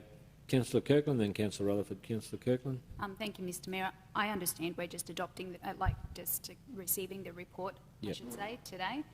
But I did find what Cameron just said a little earlier, though, that when we'll be workshopping this, we won't be placing all of our eggs in one basket on this one report, that we'll actually be using other reports and other data that's been made available to us, and that gives us a really good peace of mind that we're not, like I said, placing all of our emphasis on one report, especially when councillors have all seen this and raised our concerns about the accuracy of it. Yep, that's quite clear. Thank you. Councillor Rutherford. Yeah, I think there's probably two things here. One, I think if it goes out, it gives the opportunity for people to respond, particularly if they think there's an issue. But I am a little concerned that are we sending out a document that people are going to be disappointed with, particularly if they've played a part in helping to form it? Are they going to be disappointed with what's come back? Cam. Sorry, through the chair, in relation to Councillor Rutherford's question, I think that most of them will actually be happy. I think there's probably only one that might be unhappy, but the vast majority will be actually happy with the contents of the study itself, because it addresses some of their needs or wants. The study itself is a bit sobering in relation to, I guess, releasing to the community, when we're basically saying, look, there are a number of vacancies. We're actually being very honest and open about that. And it also gives an indication that the council acknowledges a number of vacancies, and these are the things we are going to look at, not necessarily adopt, but look at as part of a workshop to try and address some of those issues. Yep. Can they put faith in the document to build their future on? Yes, from what I got picked up from Cam, from what I picked up from Cam is that, yes, data moves all around the place. 6 months, snapshot, which probably took 3 or 4 months to actually collate. Things have moved on since the report has been written.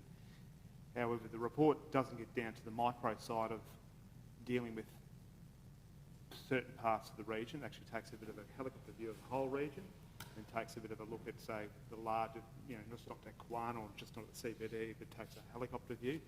And the veracity behind those recommendations are Cam's confident in. Is that correct, Cam? You're confident in how the recommendations haven't been impacted by the micro part of the data that's been gathered? Yes, so through the chair, that's a good point, Evan, that we take it from, yes, a very, very high level when we're looking at our policy responses to centres. Generally speaking, you look at the data, yes, there are a number of vacancies. What do we achieve to help those centres develop and grow from a high-level strategic perspective? So just to give an example, that might mean we're a little bit more flexible under the planning scheme to allow additional uses in there. So the study's talking about more indoor entertainment and lifestyle. Well, that's something we should consider more of, or make it easier for that to go into centres. So we're not getting down to this shop's vacant and that shop's got something in it.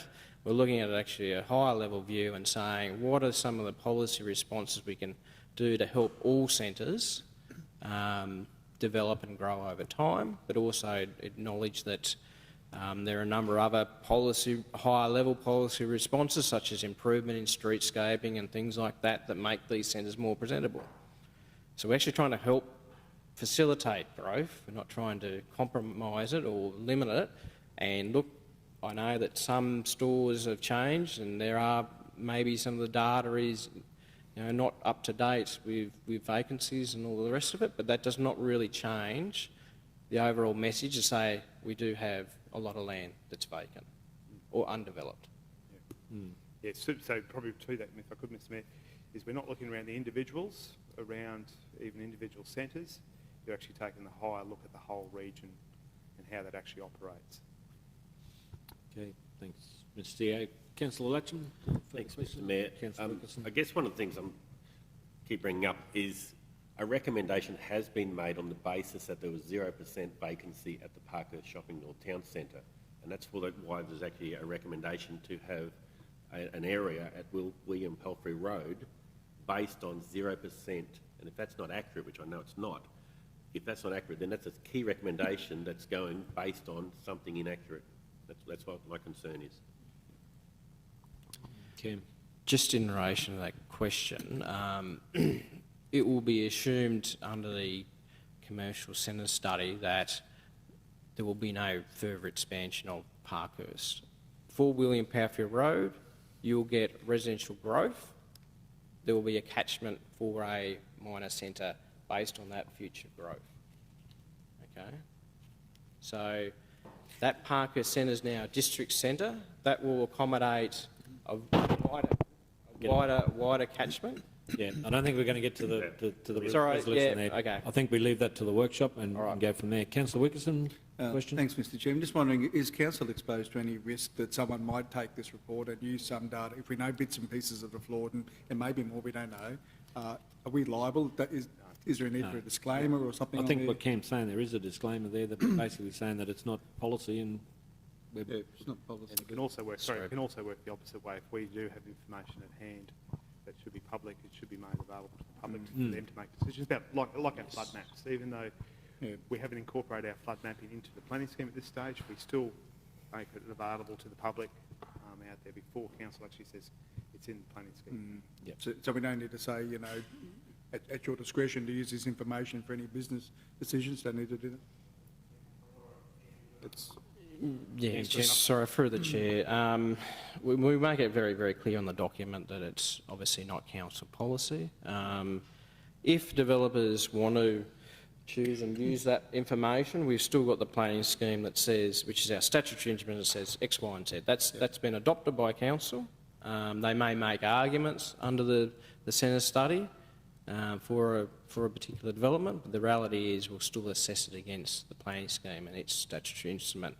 What we'll see that when we workshop the recommendations, that will probably then lead to an amendment to the planning scheme where it becomes adopted for council. That's a statutory instrument. That's what council's policy is. This is a study that council's undertaken for information only to help guide that future process of potential amendments to the scheme. Okay. Thank you. Councillor Rutherford. Yeah, sorry. I'm just wondering with the recommendation whether we can include something in there that says, you know, while council questions some of the information. Oh no! Look, I think we workshop it, and this is only just to make that information that we've got at the moment available to that, and we go from there. As it's not a statutory policy. Sorry for the chair. I mean, we could say that the recommendations. I say it in the report anyway. The recommendations will be workshopped at a later date, and I think we do make it fairly clear that the document is not council policy. The thing that just worried me just a little then was Cam's statement that they may refer, if they're putting an argument on a planning application, they may refer to that document. That was the key that started to go, well, maybe we should have something in writing saying that while we receive this and we put it out for public, we don't necessarily accept all the findings.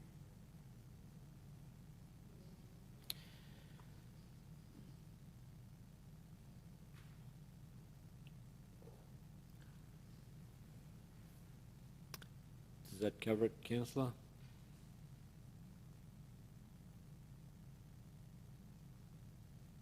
No.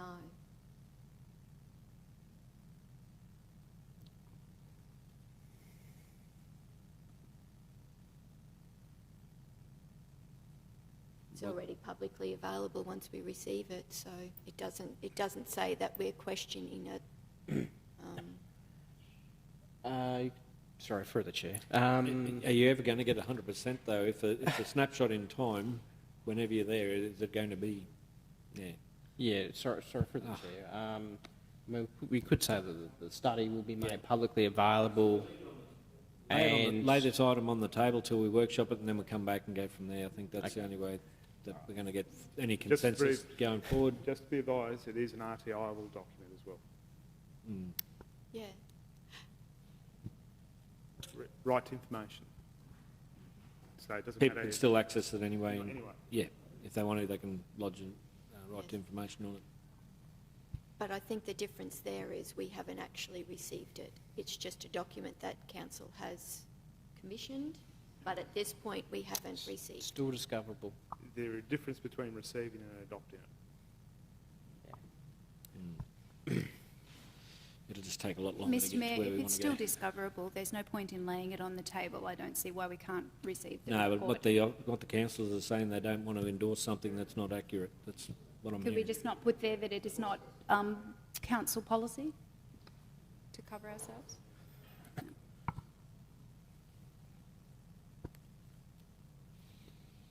Councillor Smith? I'll move that we lay it on the table until after the workshop. I seek a seconder. Move Councillor Smith, seconded Councillor Latcham, that the matter lay on the table until it's been workshopped. I'll put that. Those in Councillor Wickerson. Question, Mr Mayor. Can we workshop it if we haven't received it? We can? Okay.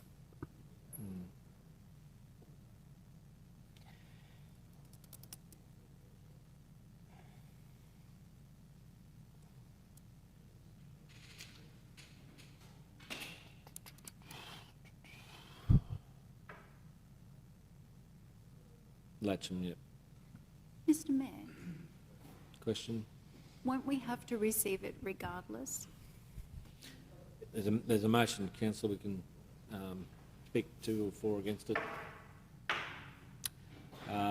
Councillor, there's a motion there that the matter lay on the table until further workshop. I'll put that. Those in favour? Those opposed? Motion is carried. Can I record my opposition to that? The others want to record theirs?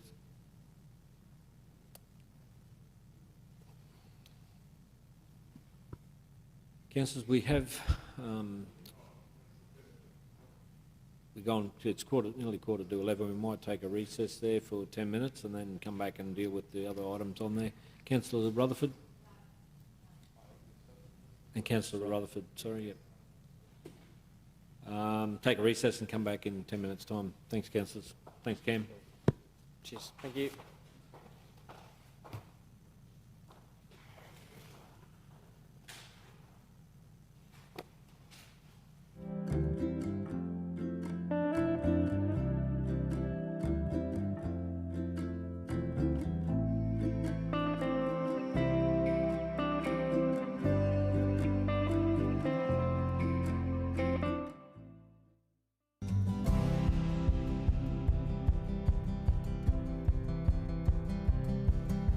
Taking the good with the ups and downs.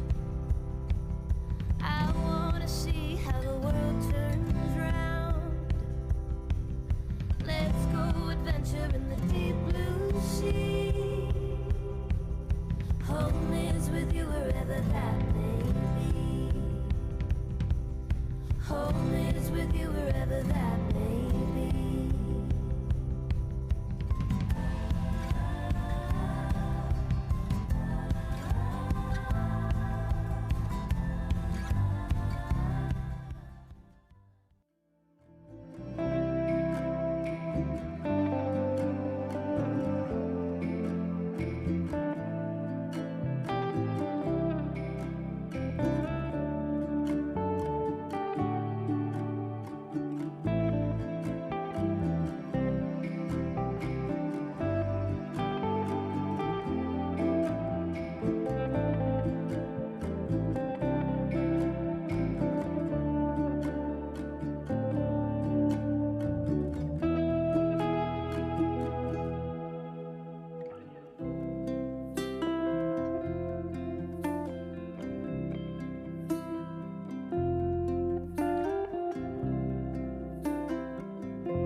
Now that we've arrived here, I would not change a thing.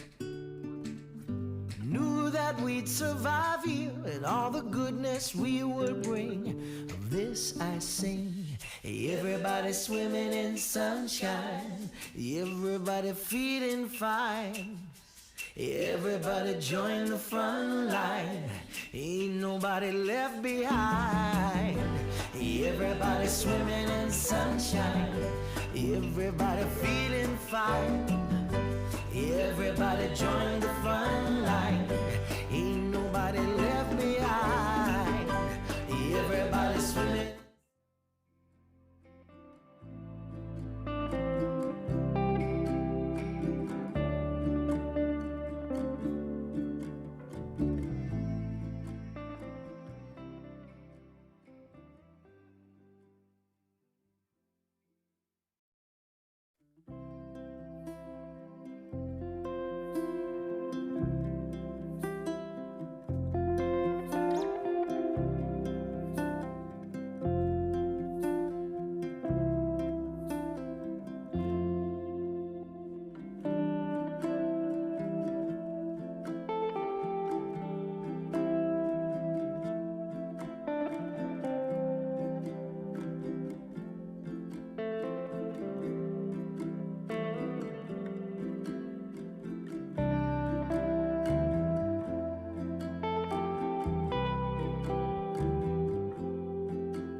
Taking the good with the ups and downs.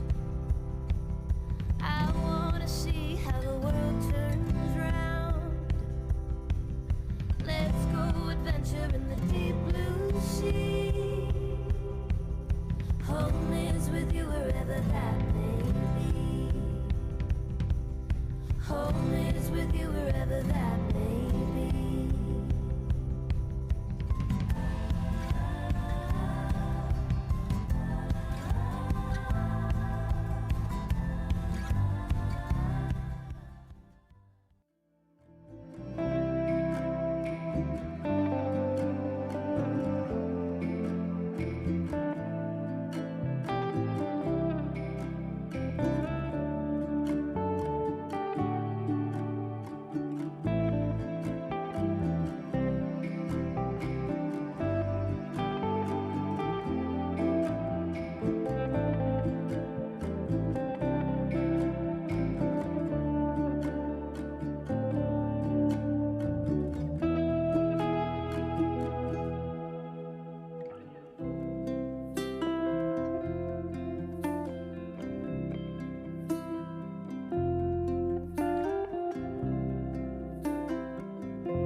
Now that we've arrived here, I would not change a thing.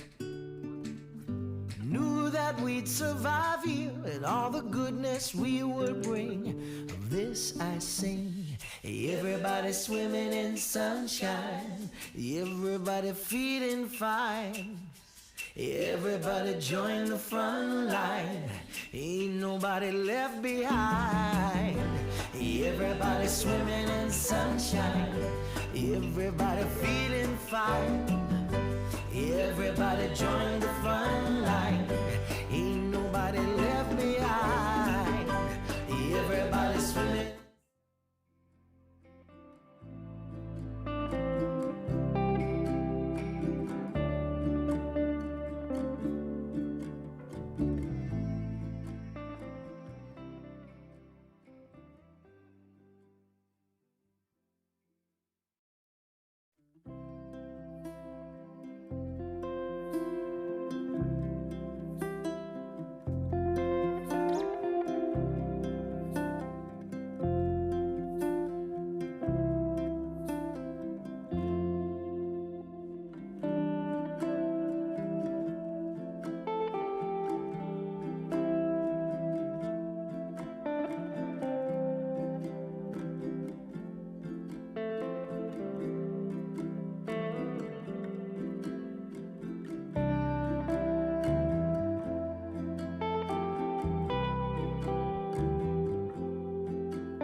home is with you wherever that may be.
Now that we've arrived here, I would not change a thing. Knew that we'd survive here and all the goodness we would bring. Of this I sing.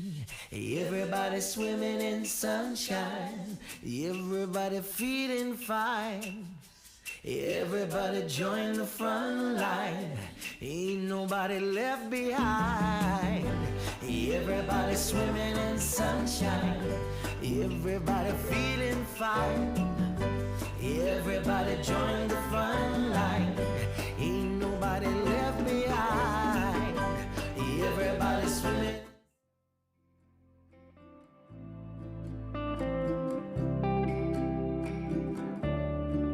Okay, councillors, we're all back on our spots. Okay. Thank you, council. We'll resume our council meeting. And we'll move on to item 10.9, the Westwood Rural Fire Brigade lease renewal. Councillor Smith, did you have a... No, she doesn't have a conflict in that one, that's right. Okay, Kelly, would you like to talk to us through that report, please? Sure, thank you, Mayor. Good morning, councillors. So this report is just regarding the Westwood Rural Fire Brigade. Their lease is due to expire at the end of November this year, and they have requested a 20-year lease renewal. You'll note in the report that the 20 years is consistent with the previous decision of council for the Kalinga Rural Fire Brigade last year that the council granted a 20-year lease term. So if there are any questions, please let me know. Councillor Rutherford? Yeah, I certainly agree, Callie. I was just wondering, but the Kalyungle Rural Fire lease says a peppercorn rent. Are we considering the same sort of arrangement for the Westwood Rural Fire?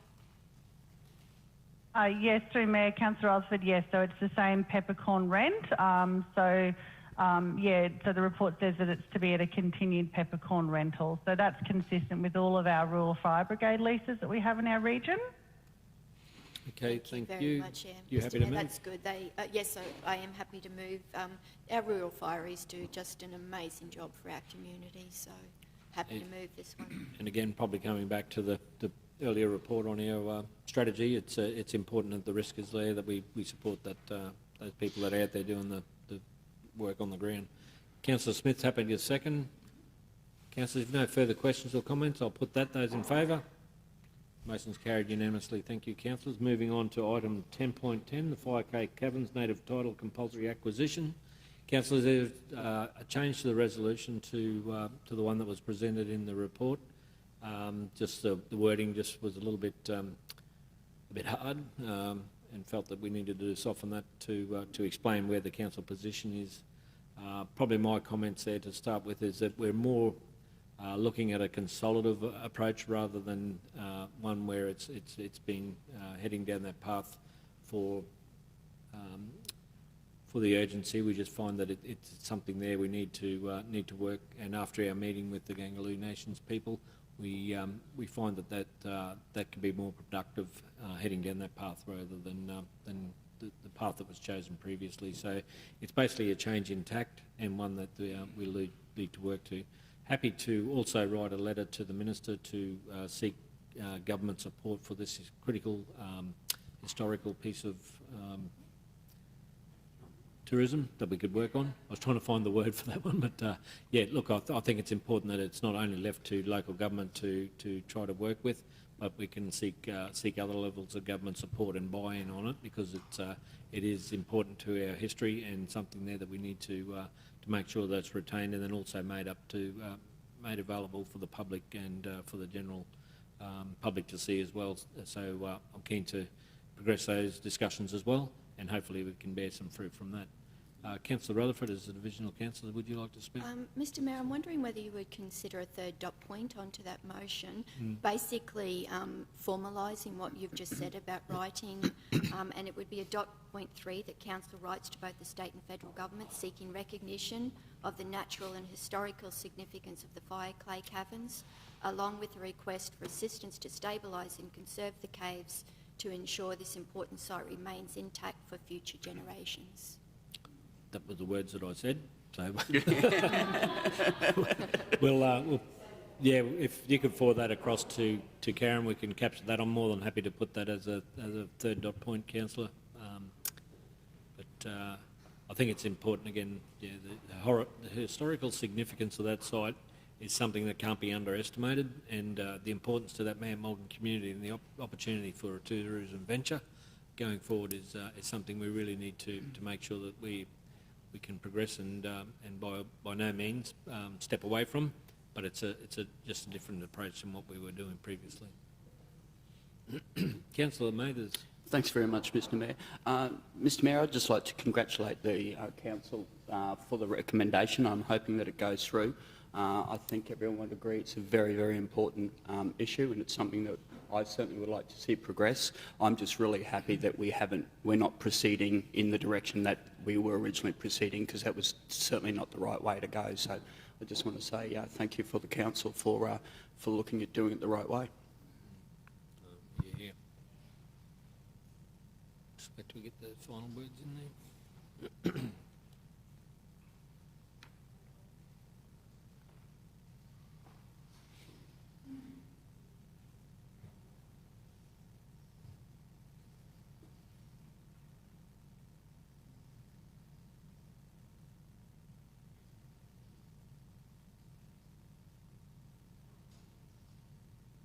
Councillors, just thinking it may be something that we could put on the priority list for the upcoming federal election, that we inform the candidates of something there if they're interested in from a federal level. I'm not sure what buy-in they've got there, but tourism is a big thing, especially with COVID and what we've got on our plate at the moment. So it may be something that the potential candidates may want to advocate for as well.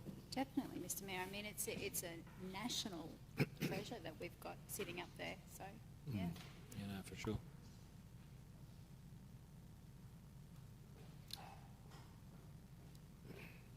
Thank you, Councillor Rutherford, for adding that further dot point there, which really does reiterate the discussions from the Council in the workshops where we were heading with this one. So, would you like to move, Councillor Rutherford?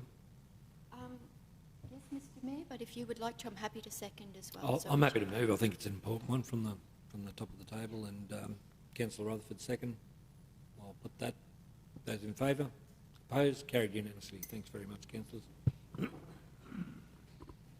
Moving on to item 10.11, the draft debt recovery policy for review. Marnie, thank you. Over that one. Thank you, Mr Mayor. Good morning, everyone. So, Council's presented with the debt recovery policy, which has been reviewed and presented to Council for adoption. The policy applies to Rockhampton Regional Council ratepayers and other debtors with overdue rates and charges and other amounts owing to Council. There was a major amendment to the policy which was due to the inconsistency with the legal proceedings, commencement, cessation and other matters policy. The wording has been added to the policy to allow a delegated officer to instruct debt collection agencies acting on behalf of council to recover overdue rates and charges, including bringing court proceedings on behalf of council. So this is still the current practice that council follows. However, it was identified that it was inconsistent with the legal proceedings policy and we had to correct that. The legal proceedings policy will actually be reviewed at a later date so that that is fully covered in terms of the inconsistency then. Thanks very much, Marnie. Councillors, any questions on that one? Councillor Smith? Yeah, probably just a comment, Mr Mayor. When we brought in that people only get one reminder letter, I was against that because they used to get two. I just found when they get that second letter and it's from the debt collector, people get very, very upset and stressed. And I just wondered, is there any way we can actually soften that? And I think people should be encouraged to make an arrangement with council. I don't know whether a lot of people do or whether they're too embarrassed to do that. No, I think there's a pathway for that to occur. Marnie, did... Yeah, so through the Chair, we already encourage those arrangements to pay. The arrangements to pay are to be in advance of the rates being struck, so we encourage people to get in front of their rates balances, but there is also an opportunity for rates arrangements to occur once the debt is there and ratepayers are wanting to, try and pay off those rates if they're behind. I understand what Councillor Smith's saying in terms of the first letter reminder notice. However, the ratepayer has already had a 30-day period clear to deal with their rates. The first letter is an administrative process that council runs. It does go to the collection agency after that. However, that initial point of contact, it can be seen to be a little stressful, but it's a process that council follows to allow us to delegate out, I guess, that collection process and commence that way. Yep. Thank you. Councillor Rutherford? I was just wondering whether, a text messaging as a second follow-up, whether that's sort of affordable for us to do and not too time-consuming, just as that, I guess, a compromise, an interim measure for people.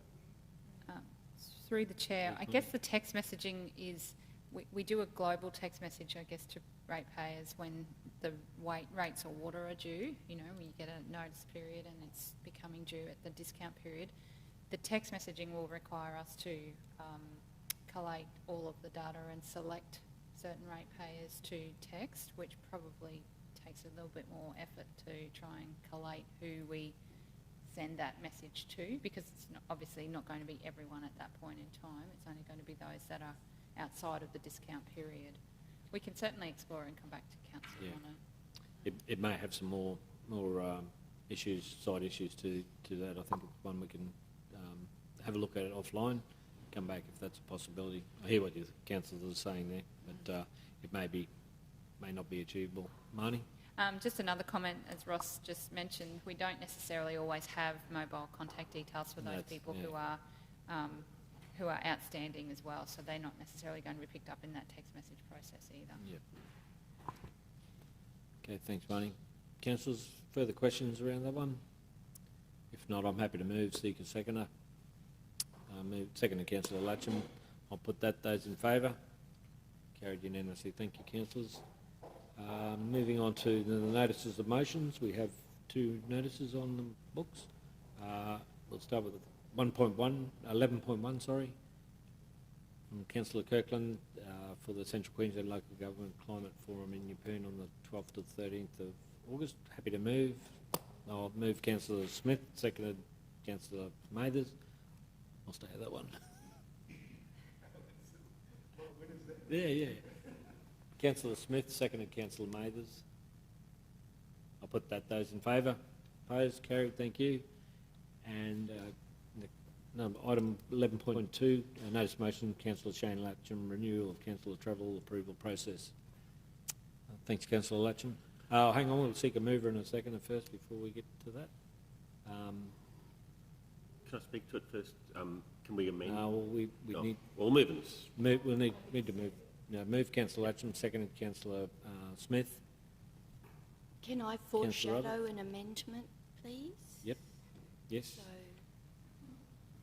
can, What is the amendment, Councillor? so I'd like to foreshadow that instead of it saying and Livingston local government area, that we look at all local government areas within the CQ ROC.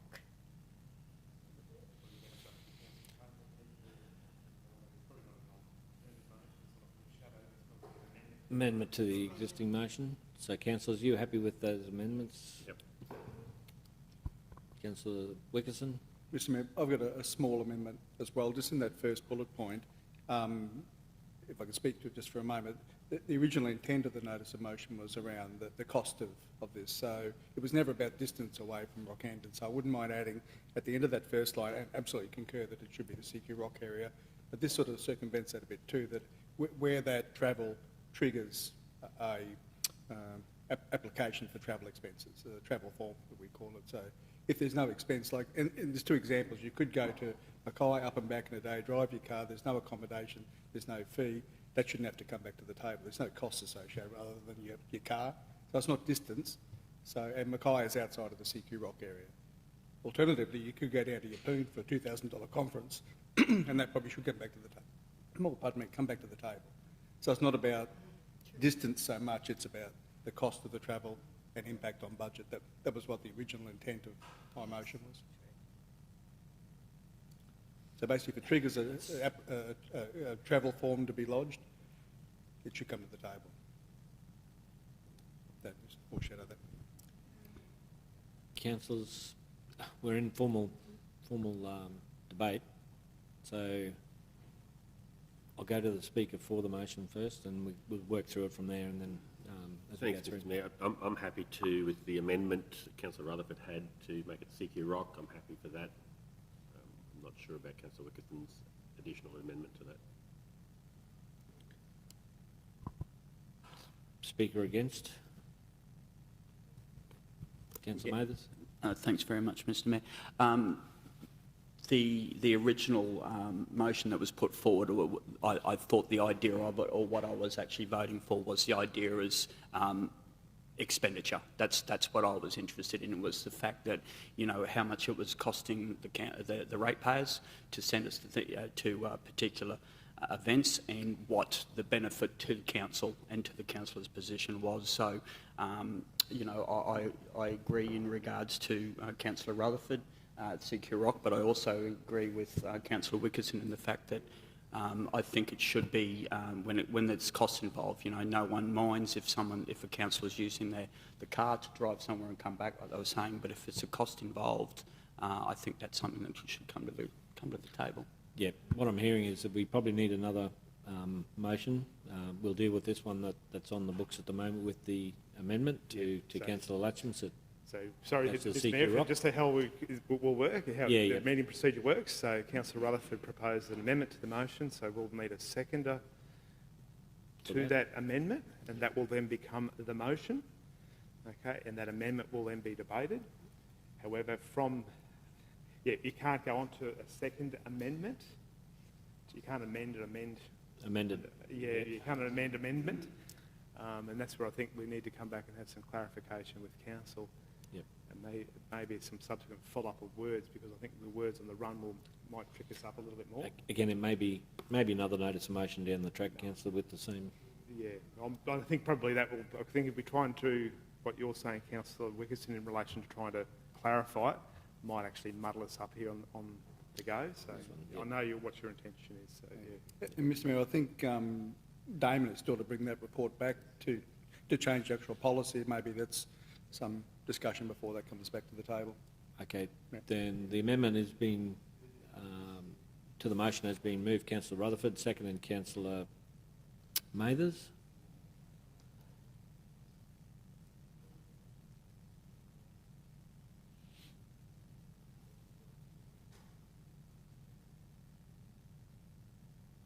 From what I'm hearing, everyone's on the same page. So we'll work from it.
Well, we could have almost left that dot point as just Rockhampton, because then we wouldn't have to. That would cover conferences then to look through.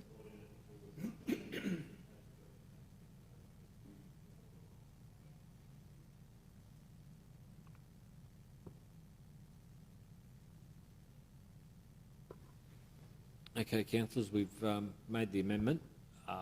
Move Councillor Rutherford. Councillor Rutherford, did you wish to speak to it? Oh, I thank Councillor Latcham for putting this this motion forward, because it was obviously an unintended consequence of where we were trying to do the right thing by being more accountable for expenses on different travel, certainly to our ratepayers. But it's an administrative nightmare to have to ask for approval to go to Livingston or even to Gladstone, for that matter. You know, our work needs us to be able to go to those places. So this just tidies that up. Yeah, I agree. Speakers against? Just wait for the tidying up of those words, and we'll get the mover and seconder there. There's no speakers against, and there's no speakers against, so I'll put the motion. Those in favour? Carried unanimously. Thank you, councillors. Councillor, there be no other items on the agenda. The questions on notice or urgent business. I'll close the meeting at 11:14 and thank everyone and thank the officers for the reports. I think sorry, what's going? Yeah. Ain't nobody left behind. Everybody swimming in sunshine. Everybody feeling fine. Everybody join the fun line. Ain't nobody left behind. Everybody swimming.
Taking the good with the ups and downs.